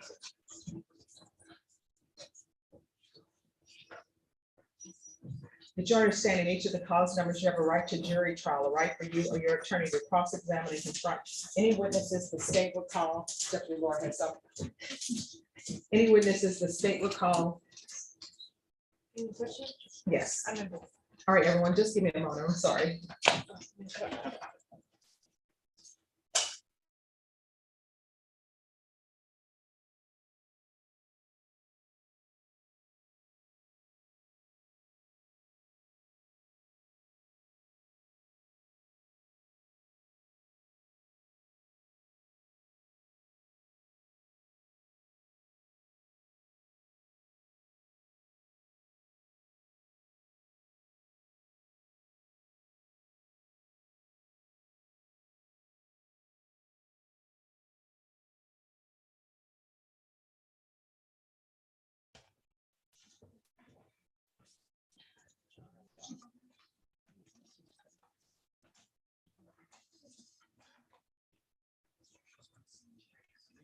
All right, but you understand that each of these cause numbers, you have a right to jury trial, a right for you or your attorney to cross-examine and confront any witnesses the state will call on, the right to remain silent. Yes, Your Honor.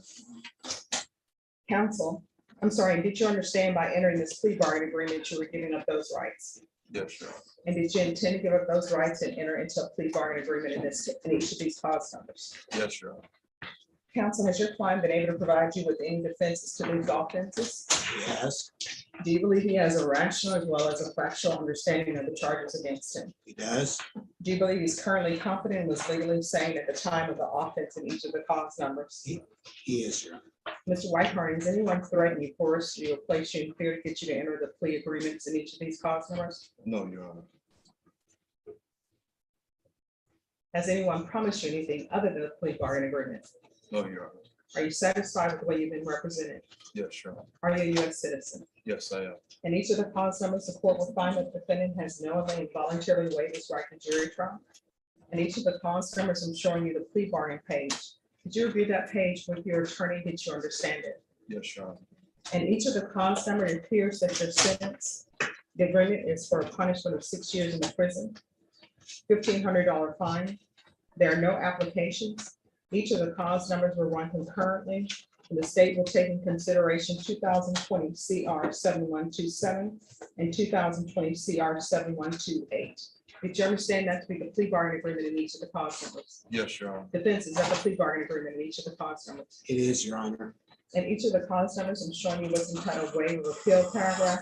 Did you review that paragraph with your attorney? Did you understand it? And did you sign it in both places? Yes, Your Honor. Did you understand by signing that you're waiving your right to appeal? The only items that can be appealed are written pretrial motions that have been filed, heard, and ruled upon by the court. Did you understand? Yes, Your Honor. Counsel, are there any such motions? No, Your Honor. Then in cause number 2020 CR 7125, how do you plead? Guilty, not guilty, or no contest? No contest.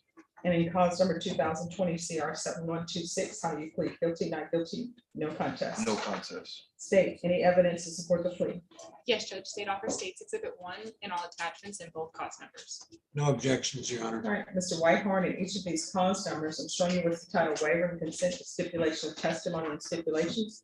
Did you review those documents with your attorney? Did you understand them? And did you sign them in all the appropriate places? Yes, Your Honor.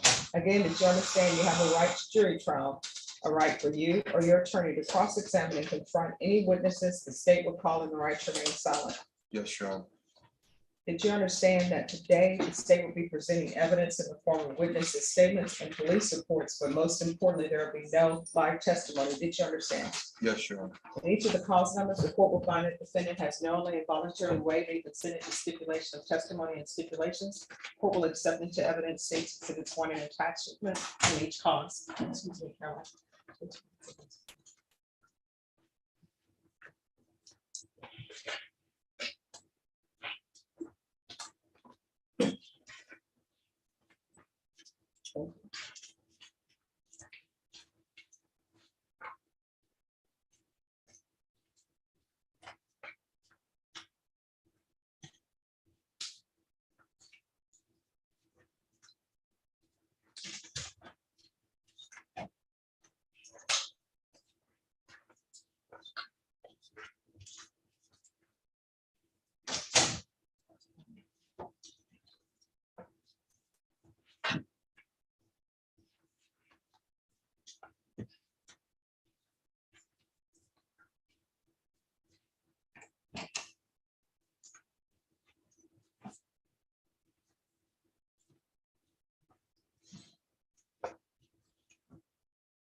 Judge, they all arose out of the same transaction. So Okay, I'm looking for something specifically. Just give me a second.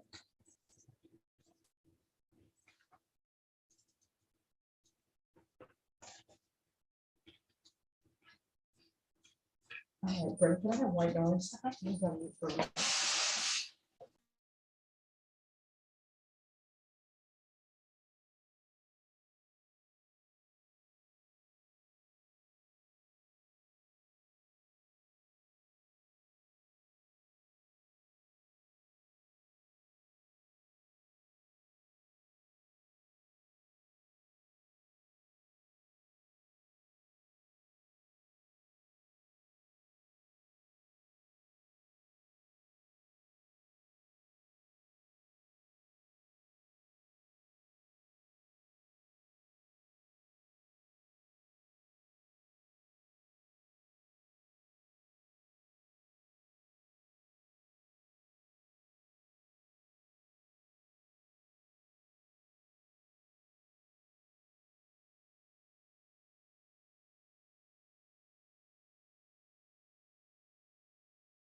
in my position, Judge. Yes.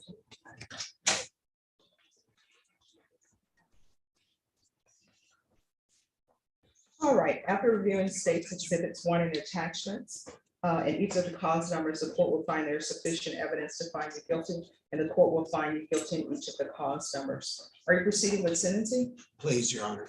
Anything you wish to say on behalf of your client? Judge, I will repeat that these matters arose out of the same transaction as did the other two that are being dismissed by the court. We would ask the court to give the defendant credit for all time he spent in custody, which we believe 8 March of 2020. All right, in cause number 2020 CR 7125, as previously stated, the court is finding you guilty, will sentence you to 6 years in the prison. There's a $1,500 fine, time and money to run concurrent. Give you credit for any time served. This run concurrent with 2020 CR 7126. Taking consideration 2020 CR 7127 and 2020 CR 7128.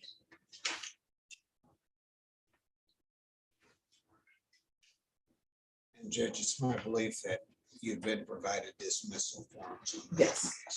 And in cause number 2020 CR 7126, as previously stated, the court is finding there's sufficient evidence to find you guilty. The court will find you guilty, sentence you to 6 years in the prison, give you credit for any time served, $1,500 fines, time and money to run concurrent.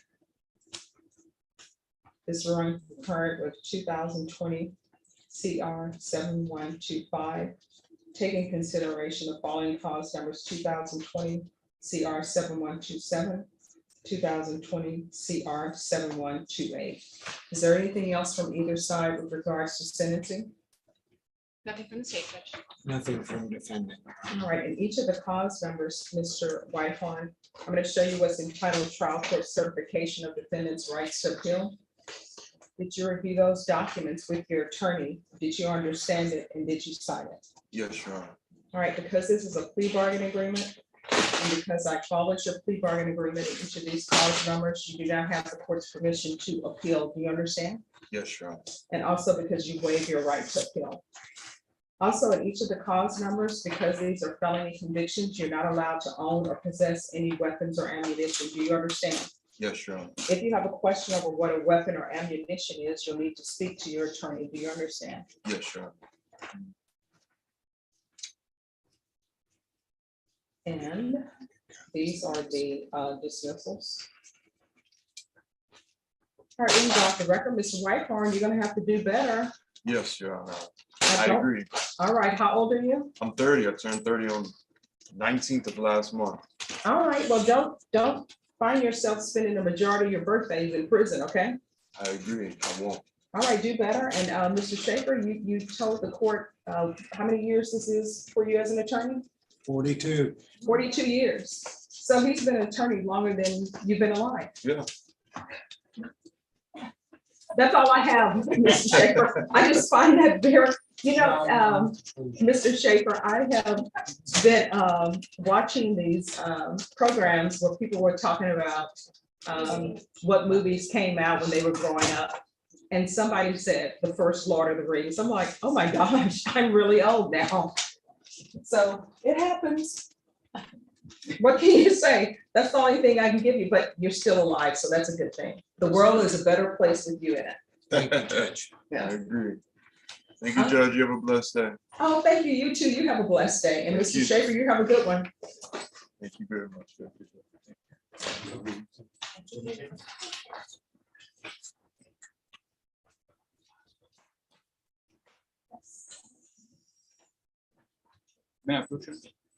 Just give me a moment. I'm going in order of, yes.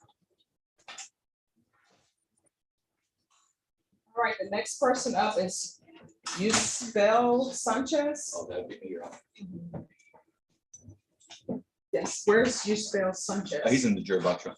All right, if Mr. Yusbel Sanchez can come up.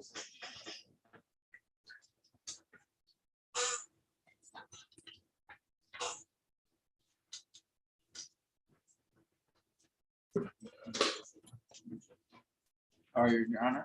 Oh, I'm doing great. How are you doing? I'm doing well. All right, so what is happening with this case? Yes, Your Honor. We've conferred on, he's got three settings that have been around, three cases that have been around a while. We've got a new first setting on one of them. Possibly more to come, but we have conferred with the state. We have had an offer, and that's where we are at. All right, do you have all the discovery? Yes, Your Honor. We do. It's quite a bit, but I believe we do. All right, so who are you conferring with from the state? Marcus. Is there going, state, do you have any idea, is there going to be more cases coming down? Judge, I don't know, but I can call Marcus real quick if you would like. Yes, please, just to find out if there's something else, because then that'll determine the date that I will do.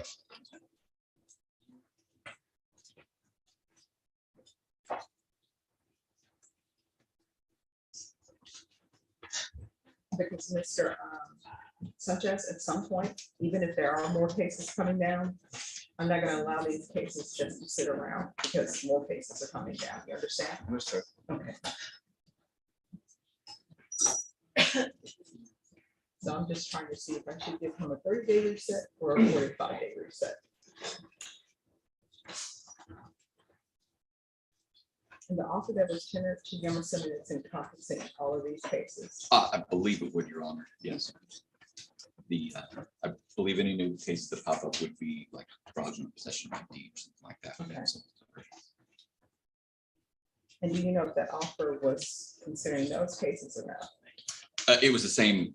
It was the same few transactions that we had from Bexar. Okay.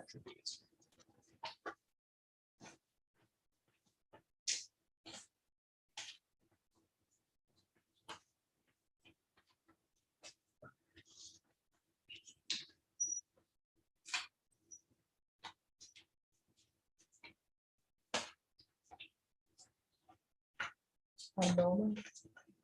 And this is probably going to be a plea deadline date and a jury trial date for 45 days from now.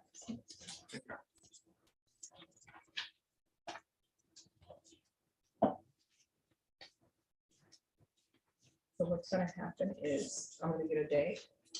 That's gonna be your jury trial date and your plea deadline date. So if he decides to enter a plea, then there will be no trial. If not, then that will be your jury trial date. And you will be brought over from jail dressed in whatever clothing you were arrested in. If there's some other attire you would like to appear for in jury trial, then you have to make arrangements. If there is some sort of issue, let us know. We'll see if we can facilitate an easier transition. Thank you. You're welcome. And Judge Marcus didn't answer, but all of the notes are just as in regards to the case that are already filed. the Okay, cases. so what I'm gonna do is I'm gonna give them a 45-day reset, and that 45-day reset will be a plea deadline date and a jury trial date. Okay. And we'll just see where, in case, if nothing else comes down, then nothing else comes down. Okay. All right, thank you for checking. Did you like it? All right, so did you like it? Yes, ma'am. It'll be right after 4th of July. Yes, ma'am. All right, see you then. Thank you. You're welcome. They're gonna give you a reset form. All right, thank you.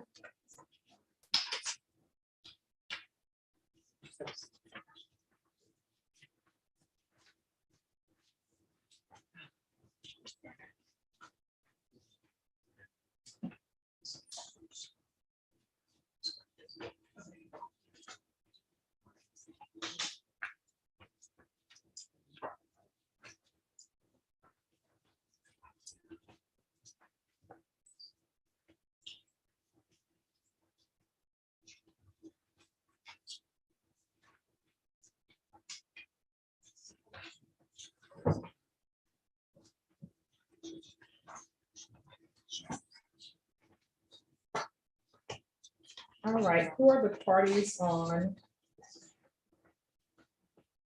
John Garcia? Michelle Hayden for the state. All right, and where's John Garcia?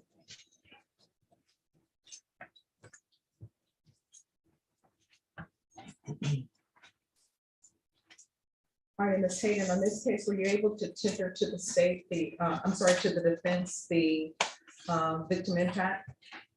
Yes, Judge, I resent the email again this morning too. I'm actually just printing it out right now.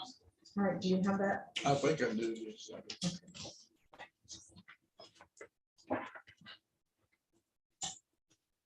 Yeah, I have it. Okay. We're going over that. All right, thank you.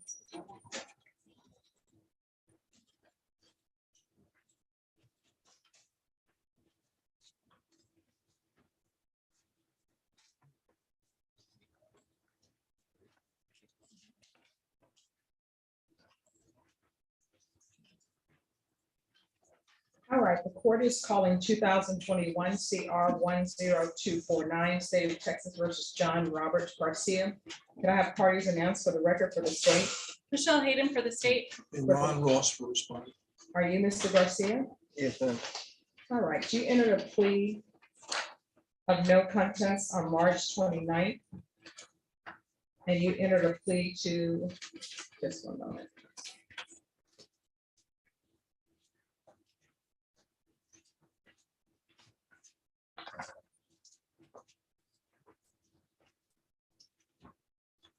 You entered a plea to aggravated assault with a deadly weapon. According to the plea bargaining agreement, punishment is to be assessed at a cap of 6 years. There's a $1,500 fine. There's an affirmative finding of deadly weapon, and the state is remaining silent on your application. And there's an affirmative finding of family violence and no contact with Michael Lopez. All right, defense and state, did you have a chance to review the TAP evaluation that was prepared? I did, Judge. Yes, Your Honor. Any objections to the TAP evaluation from either the state or the defense? Not from defense. No, Your Honor. And then defense, did you receive a copy of the victim impact statement? I did, Judge. All right, the state is silent. Defense, you may proceed. Judge, my client here, John, is 28. Doesn't have any prior felonies. I think he's got maybe 1 or 2 DWIs, maybe a graffiti case. He has 4 children, 8, 6, 5, and 3, or something, 2 different ladies. He's under child support order to pay. He's had a job. He reports that he has been paying child support. The altercation involved a brother. It wasn't some innocent. His brother's innocent, but it wasn't some just bystander he didn't have knowledge of. I'm asking the court to give him deferred adjudication, give him a chance. He's 28, no priors, redeem himself. I would like to ask him a couple of questions if I might. All right, if you raise your right hand. Do you solemnly, raise your right hand? Do you solemnly swear affirm the testimony you give will be the truth and nothing but the truth, so help you God? Yes, ma'am. All right, you can lower your hand, state your name for the record. John Robert Garcia. All right, Spence. John, you understand the charge that you have here, you could be put in jail up to 20 years. Yes.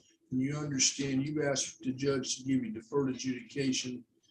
That's a special kind of probation that if you violate, then the judge can put you in jail for the full 20 years. You understand? Yes.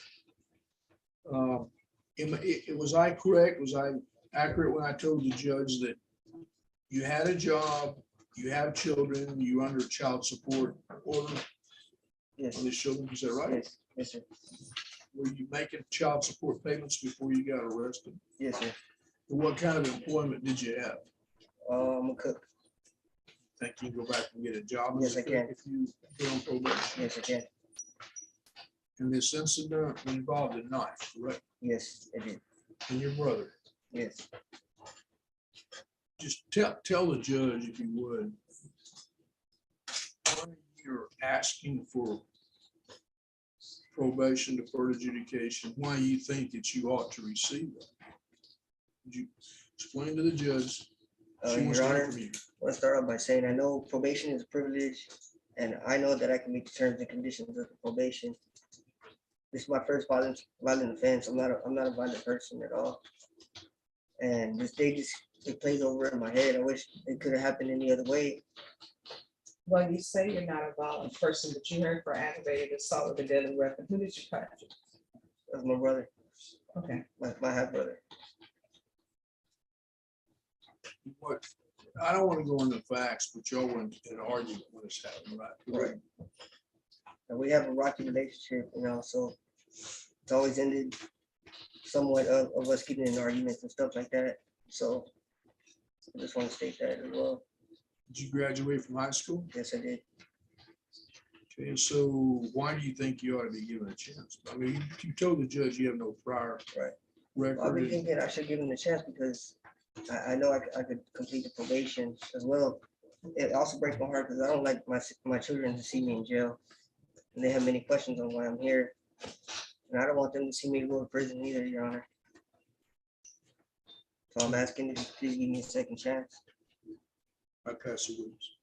No questions. With that, Judge, I would ask you to consider deferred Well, adjudication. what were they arguing about in the car? You're gonna have to tell the judge. What were we arguing about? Past situations that occurred. Usually when we hang out, he brings them up. I don't really like to talk about the situation, but it was just about things from the past that he still heated on, that he still has anger towards me about, but he didn't stab you. No. Let me ask you this. Had you had anything to drink that day? Earlier in the day, yes. Do you know if your brother, I mean, I'm not asking you to speculate. Do you know if your brother had anything to drink that day? Yes, he did. In your mind, were you intoxicated? No, I wasn't. Was he intoxicated? I believe he was. Did he make any aggressive actions toward you? Yes, he did. I think, Judge, the police report reflects that my client had said at the time his brother attacked him first, not with a weapon, but physically. According to the stipulated evidence that the court has, it says, witness two and neighbors were outside, told police that they saw S1 flee the area running past them, coming from where victim one was laying on the ground. Witness to a neighbor said that suspect one ran behind the backside of the building. When Officer Hernandez went around the building, she found S1 who matched the description given by W2 and neighbors. S1 had blood on his shirt and hands to include the knife in his possession, which he used to cut victim one, which also had blood on it. Witness one came back to the scene where he told the police that he was the driver of the vehicle, where S1 was in the passenger seat and victim one was in the back middle seat giving directions. Witness one said that suspect and victim one were arguing back and forth when victim one said for W1, which is the witness, to stop the car to get out. As W1 was exiting the vehicle, witness one said that suspect one, which is your client, reached back with a knife and cut victim in the abdomen. Witness one said that's when he heard victim one say, "He cut me, I'm bleeding." He saw the blood and began to apply pressure with a t-shirt. Witness one said that is when S1 took off south from the location on foot. That is correct, but I believe it's somewhere in the police reports. He said that his brother had attacked him first. I may be wrong, but None of this occurred in the vehicle at all. Okay. All right, the court is going to deny the application, find the defendant guilty. There's an affirmative finding of family violence. There's to be no contact with Michael Lopez, $1,500 fine, time and money to write concurrent.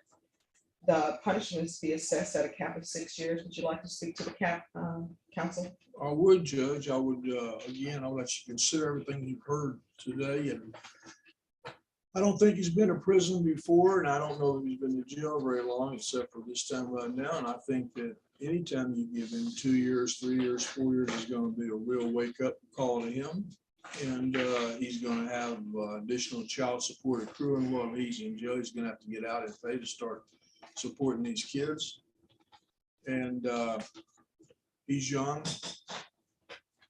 and I'd like for you to do, give him what you give him a minimum possible that you could for in prison. Again, I think if he's gonna wake up, he's gonna wake up now. Even a year or 2 years, he's gonna wake up, so. All right, Mr. Garcia, how much time do you think you deserve Your Honor, for stabbing someone in the stomach? I'm not too sure. I mean, Well, I mean, surely you have a thought on what type of sentence you think you deserve. I mean, you were here asking for deferred adjudication. That's been denied. Yeah. So now I can sentence you anywhere from 2 to 6 years in prison. How much time do you think you deserve for stabbing your brother? Your Honor, I don't know how to answer that question, What would you ask the judge for? Ask the judge if she could possibly give me maybe, I don't know, 3 years, maybe, I'm not sure, I don't But know. do you deserve 3 years? Or do you deserve more than that? That's my question to you. Some people will come in and some people will say, you know what? I think I deserve 2 years. Yes, ma'am. Well, I don't know. See, the way I feel is, I don't know, I feel bad for the situation, like I really do. No amount of time could change what I did, because I broke a bond, you know what I'm saying? I could never get back. So to me, I lost a lot already, you know what I'm saying? But you haven't lost any blood because the person you stabbed lost blood. So when people are taken away from their families, they're like, I lost time with my family.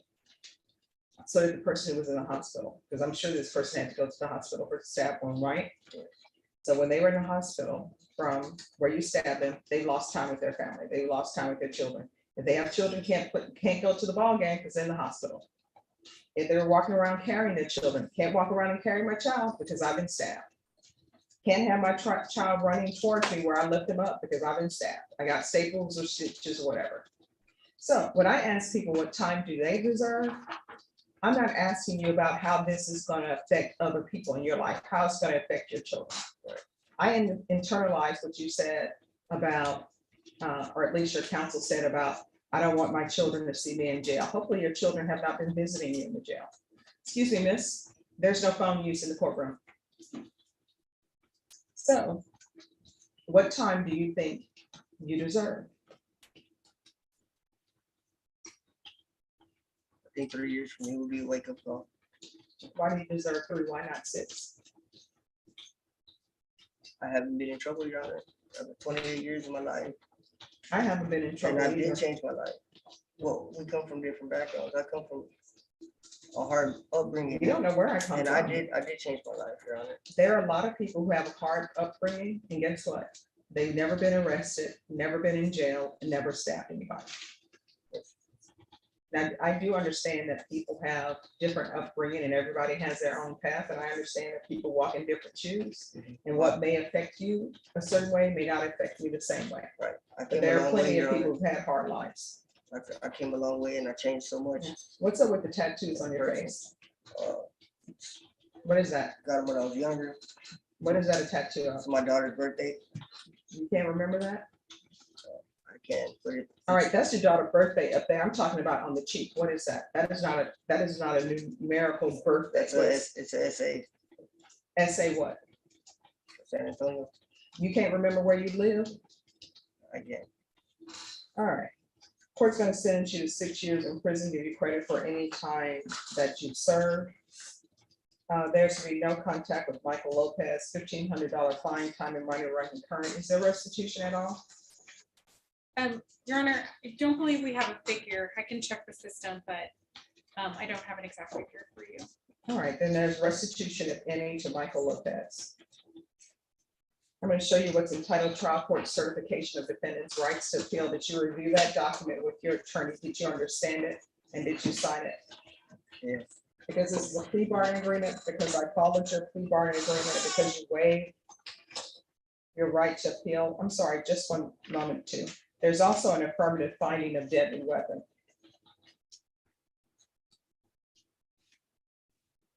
So that the record can be clear, Brenda, this is the complete record. $1,500 fine, time and money running current, 6 years in the prison, credit for any time served. There's an affirmative finding of family violence, an affirmative finding of deadly weapon. There's to be no contact with Michael Lopez, and restitution, if any, to Michael Lopez. Because this is a plea bargaining agreement, because I followed your plea bargaining agreement, and because you waived your right to appeal, you do not have the court's permission to appeal. Because there's an affirmative finding of family violence, and also because this is a felony conviction, you're not allowed to own or possess any weapons or ammunition. Do you understand? Yes. All right, good luck to you. Judge, I just have the victim impact statement to read. Oh, excuse me. There's a statement to be read. Yes.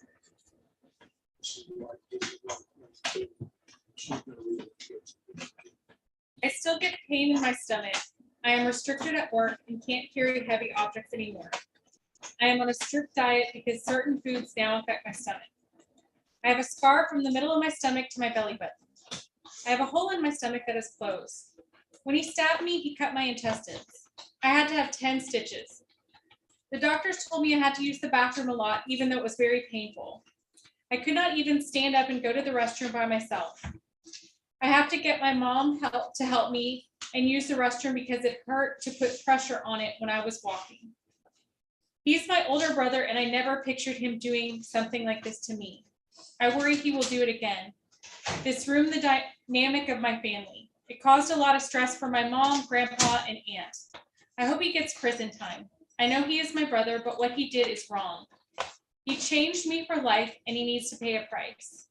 I do not feel like he has any remorse for what he's done, and I fear for my safety. I worry that he will do this again to me if he ever sees me. All right, thank you. All right, who are the parties on Evelyn Acosta? Where's Evelyn Acosta? Good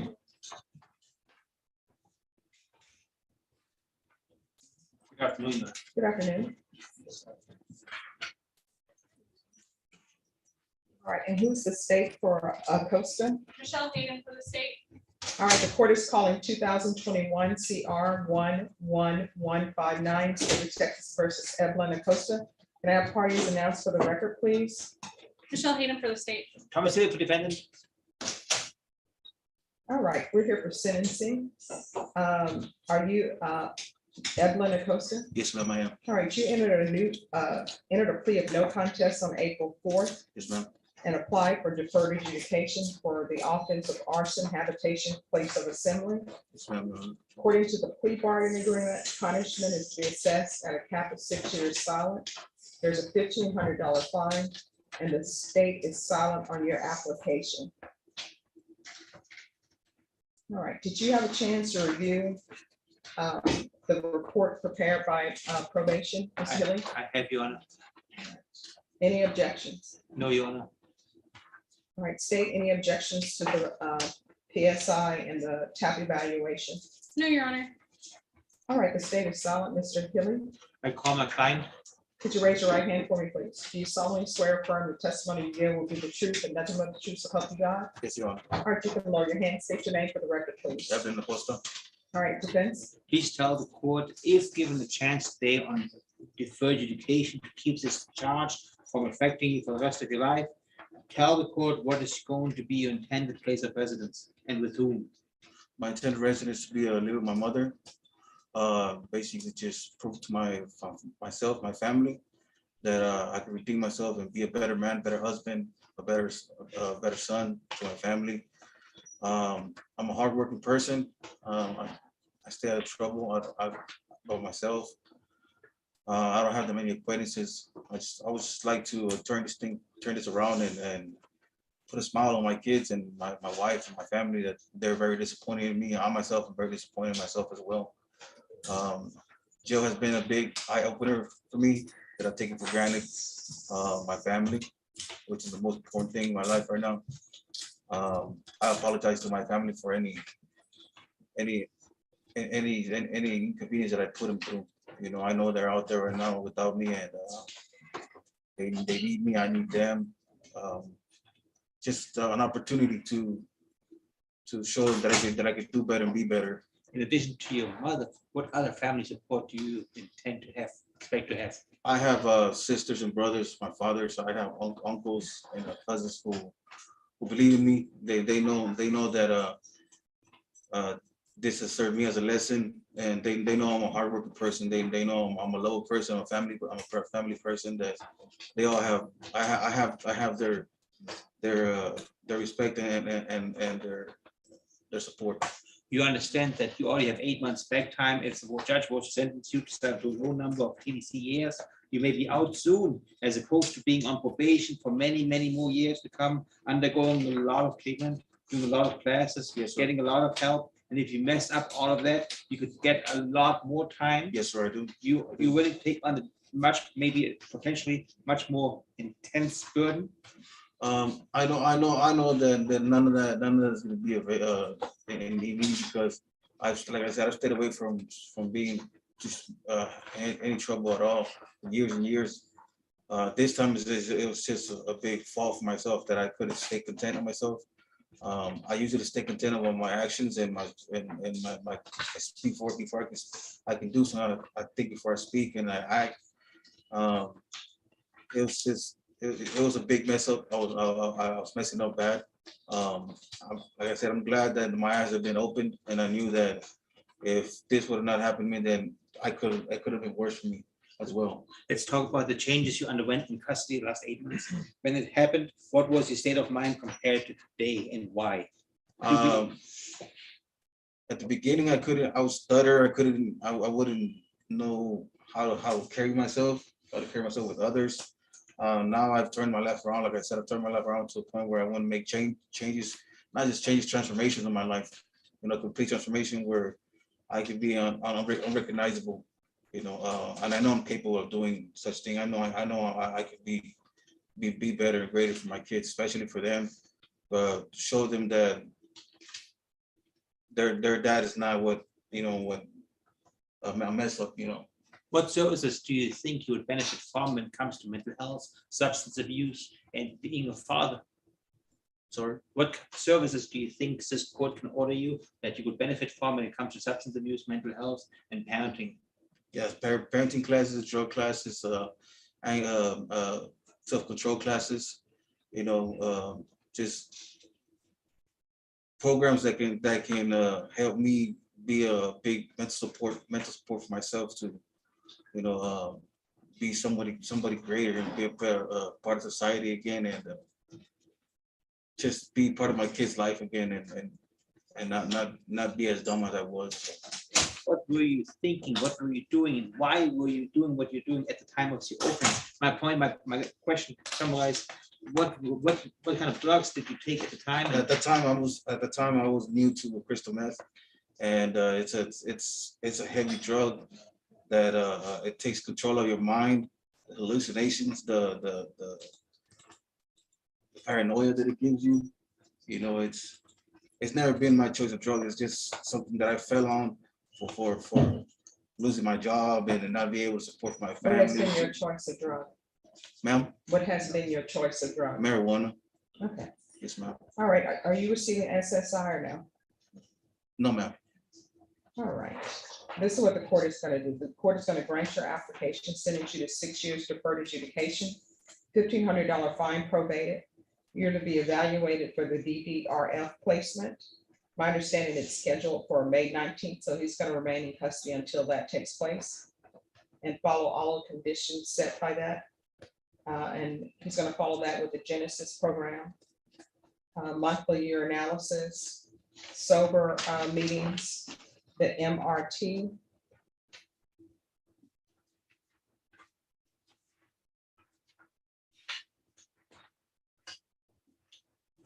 Proof of employment.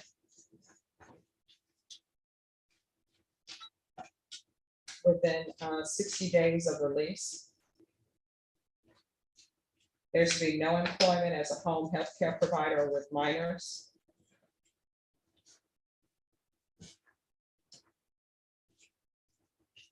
There should be no unsupervised contact with minors. No harmful or injurious contact with Tiffany Acosta.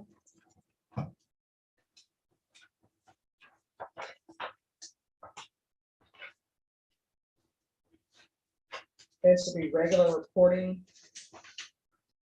by Zoom or in person.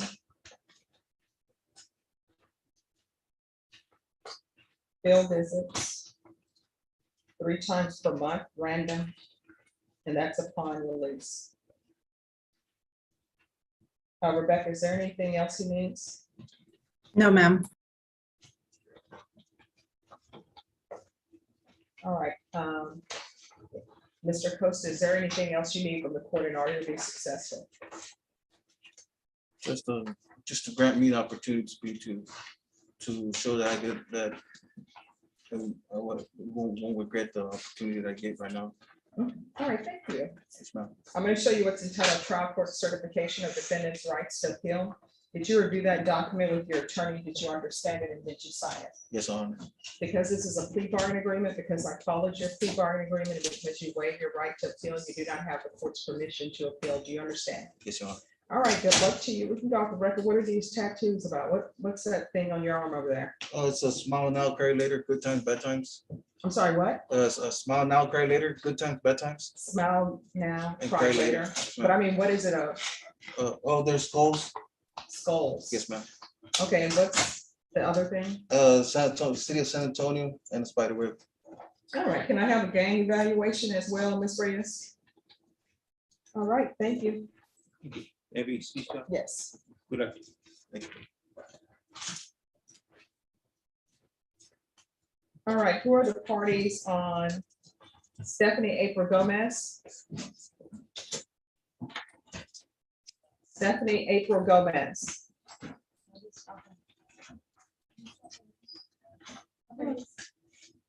Hi, where's Miss Gomez? Okay. And then next I have John Ayala. We're here, Judge, on the bond reduction hearing. Okay, You're ready for that? state ready? Yes, Your Honor. All right, the court is calling CM number 097847, State of Texas versus John Anthony Ayala. Can I have parties announced for the record for the state, Michael Villarreal for the state. for the defense? Alex Scharf for the defense. And are you John Ayala? Yes. All right, we're here. The state has, I'm sorry, the defense has filed a motion seeking a bond reduction. State, have you had a chance to review the state defense's motion and are you ready? Yes, Your Honor, we are. All right, defense is your motion. Thank you, Judge. call Yvette Ayala as a witness. All right, Ms. Ayala.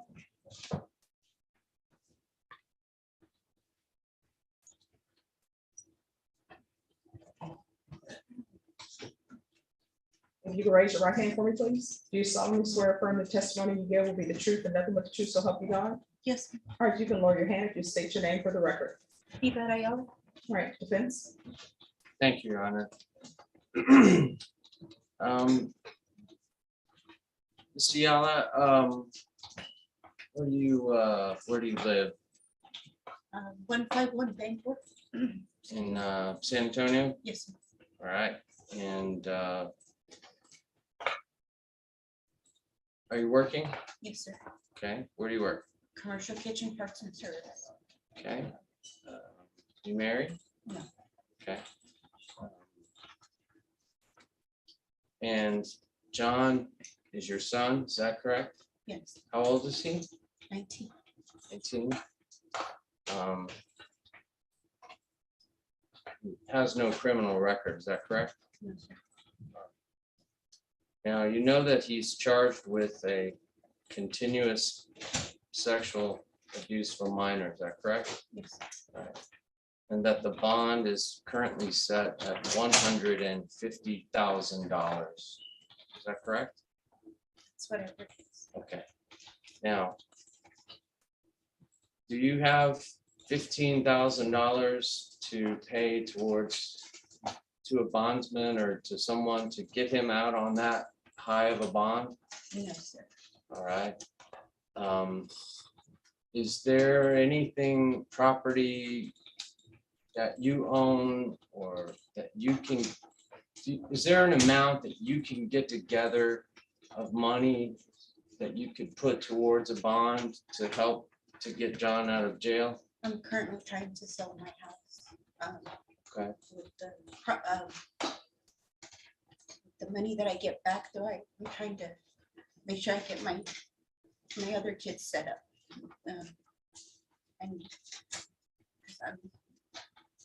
I don't have any more vacation time to take, so when I have doctor's appointments and stuff for here, I have to take non-paid day off. So, but crunching the numbers and everything, I mean, I can do like 5,000. All right. And in the event that the bond is reduced or you're ever able to make it, where will John be living? With my grandmother. Okay.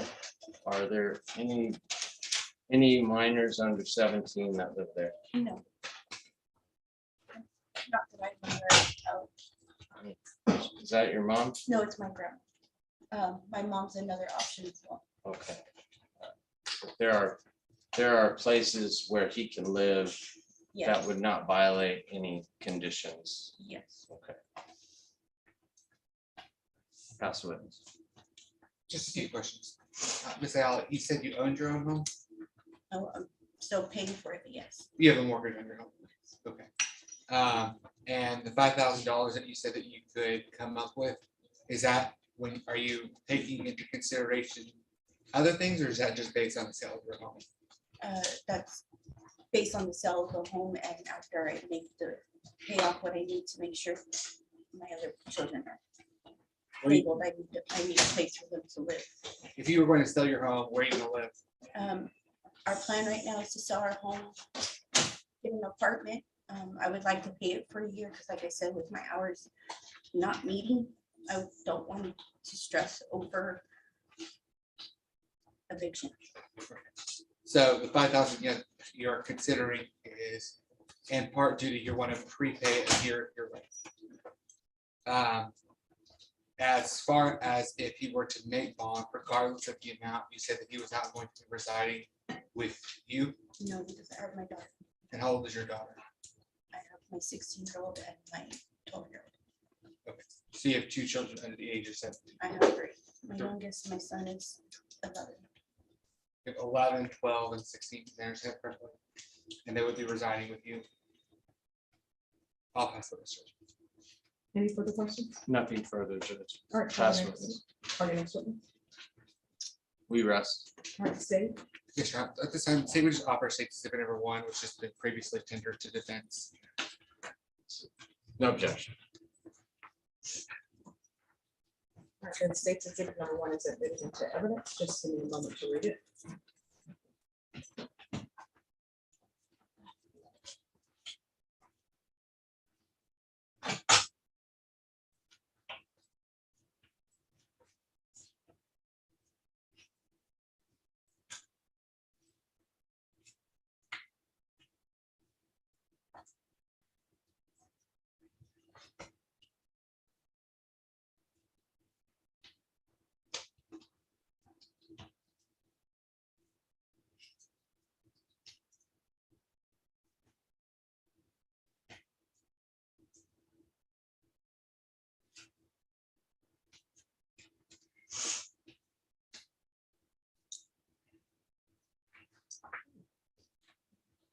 All right, the court will hear argument.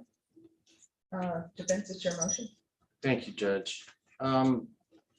After reading the exhibit that the state tendered to you, I believe that most of the allegations happened or are alleged to have happened when Mr. Ayala was a juvenile.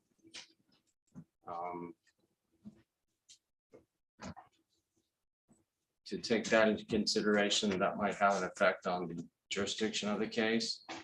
18 years old, no priors.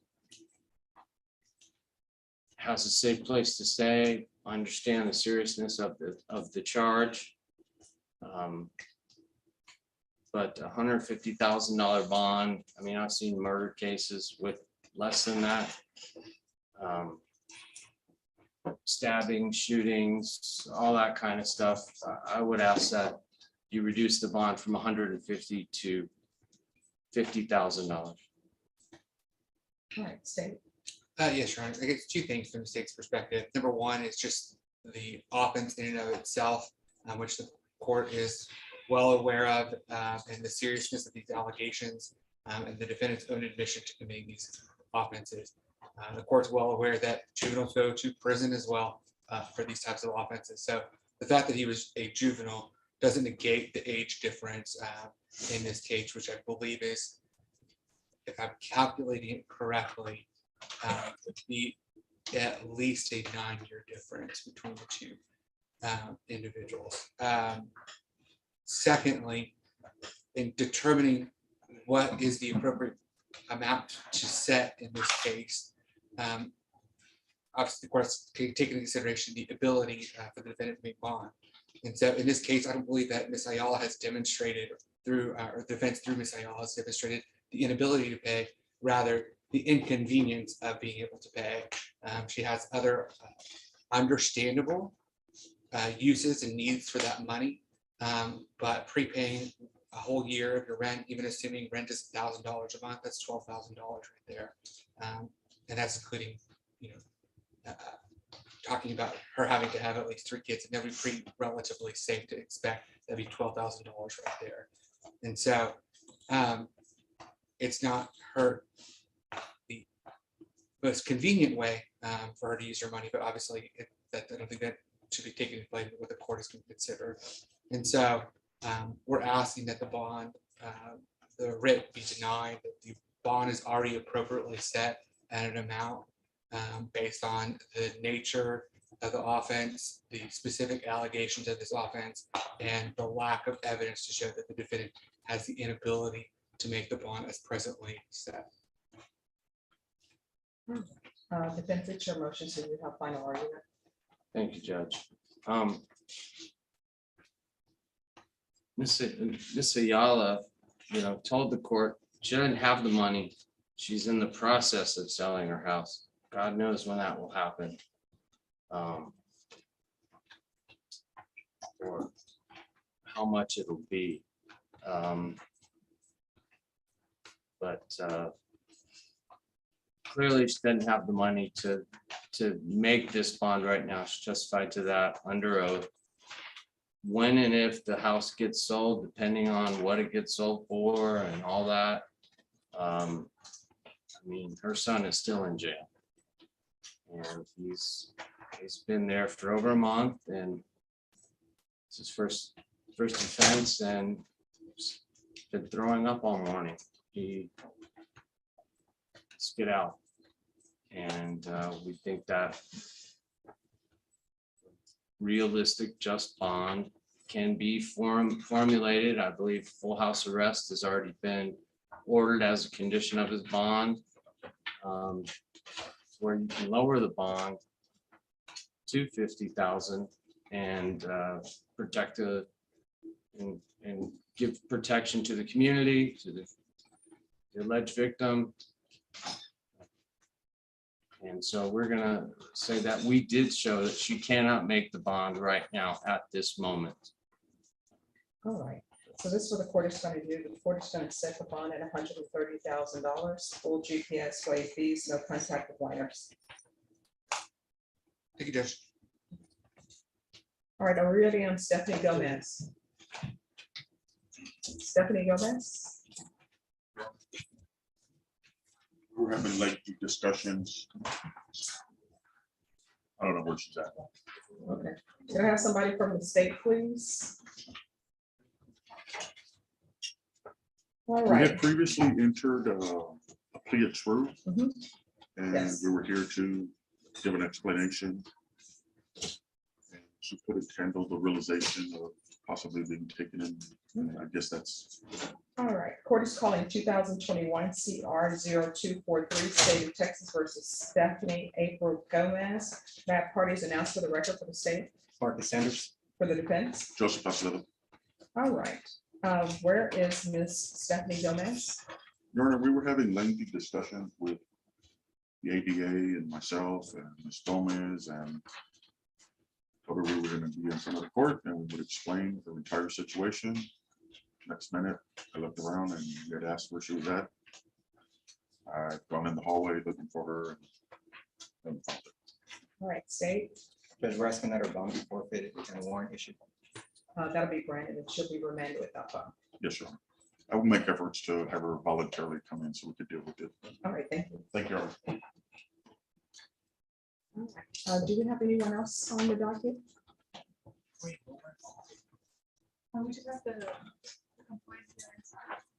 Okay, and who is here for the compliance here? Mr. Manning is here. Try to contact, you don't need the back. I tried contacting Mr. Mayor. Message and I also sent an email out. I have not heard. Okay, Jess, 1 moment, 25. Judge, Yes, did I hear you ask if there was anyone else from the docket? yes, That would be me. okay, and I have Mr. McDaniel, who's in the box. The parties have been unable to settle. The okay, so if case. you just have them give me the file, we'll take that up.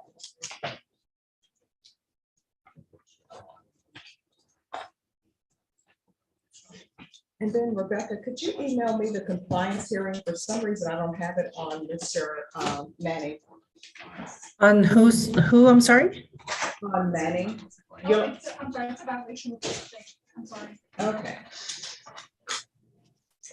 Just 1 moment. Let me get the violation report on you.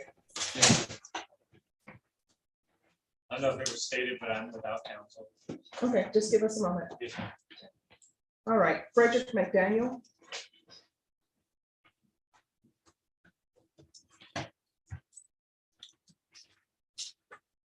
Okay, my understanding is Mr. McDaniel has already been sentenced on the MTR, is that correct? That's correct, Your Honor. We had a contested evidentiary hearing. The court ruled in favor of the state, revoked the probation and assessed a 4-year sentence. Okay, so now we just have the aggravated robbery.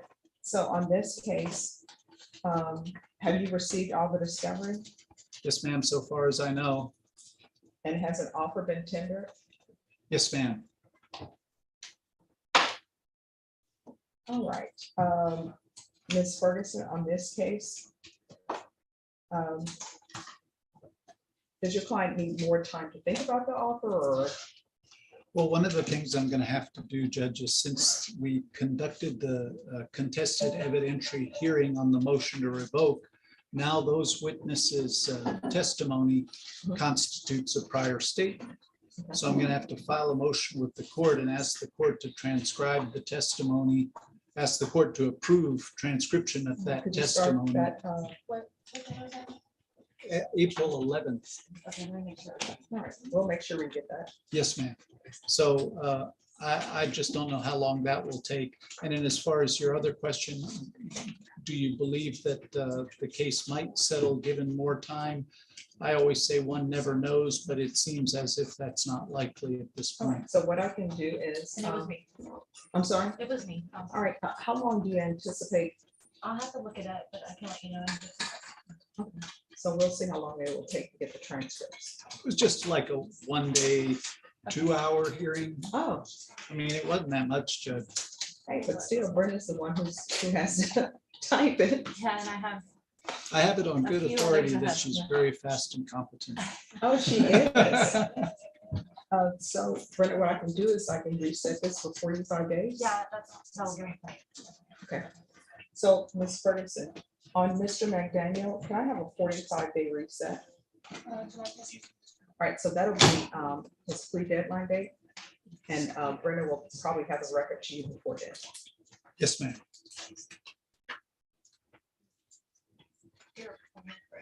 Yes, ma'am. Did you say July 1st?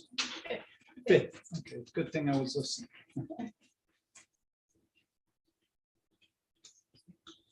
All righty. Then that is all. You are excused. Thank you, Your Honor. Get a reset form from Ms. Ferguson and for your client. Sign it. All right, Thomas Manning, can you come forward, please? Sorry.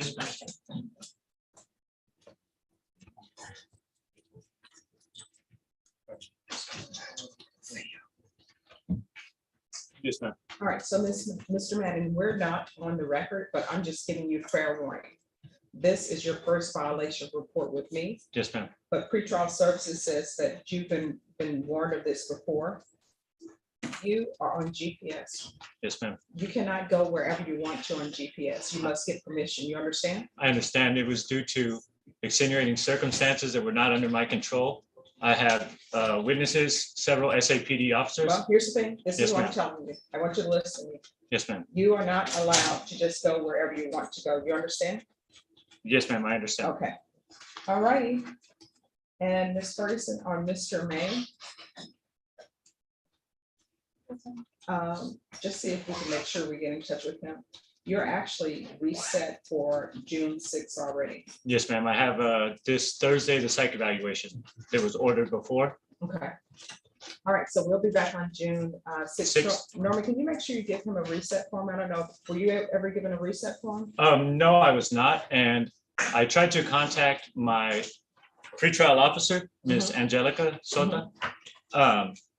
And she said that she wasn't receiving my emails. I noticed on the bottom of one of the emails she sent that it was sent from an external device and to have it checked with bear.org. Okay. So I'm not sure if there's some kind of, IT issue on either end, but it's hard for me to prove that I had, spoke with her and to verify that it is going through. Okay. All right. So Norma, if you'll give him the June 6th date. All right. She's going to give you June 6th date. And then after Okay. you receive And that, will she be notified that I was here today? Once again, I tried to she'll know contact you were her. here. Okay. All right. Thank you, Ms. You're welcome. Do we have anyone else? Which is defendant? Yes.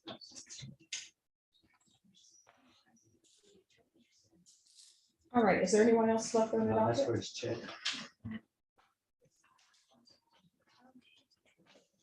And Brenda, this is for you. Okay. Oh, thank you. I'll grab it. Okay. Thank you, Ms. Floyd. You're welcome. Have a great rest of your day. Judge, I trying to contact Oscar. Oscar was here. It happens last time. Oscar. Hernandez. I texted him. He Okay. came in, requested him. He turned in the paperwork, the NCR. Okay.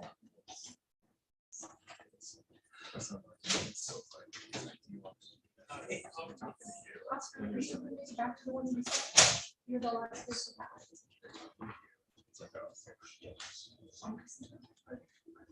They're withdrawing NCR. Can we accept? Okay, I probably already signed that All then. right, thank you. All right, and where is Michael Sawyer on Pat one? I keep emailing him. All right, let's recall Pat one for tomorrow. Could I have a file on Pat one, please?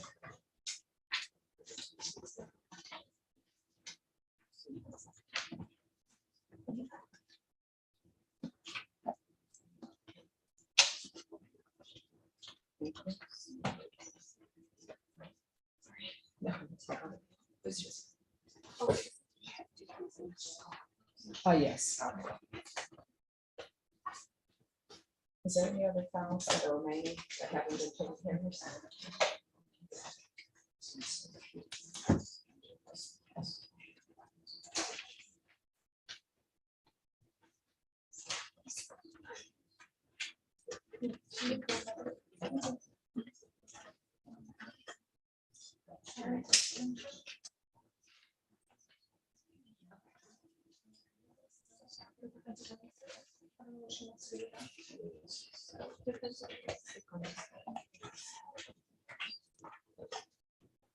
All right, where is Mr.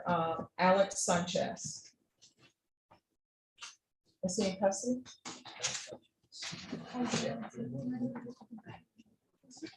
It's Alex Cuellar Sanchez. Okay, so we're gonna recall Mr. Sanchez for tomorrow, and I know. Because he's not, okay, that's right. Yes, recall it for tomorrow. Right.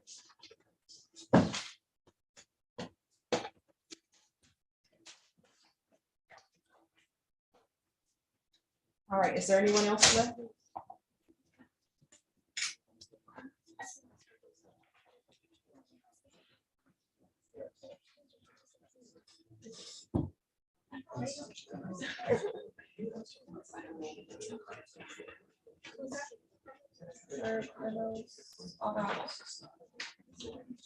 Oh, that one was done. It was, withdrawn. Oh. Conservation. It's gonna be withdrawn.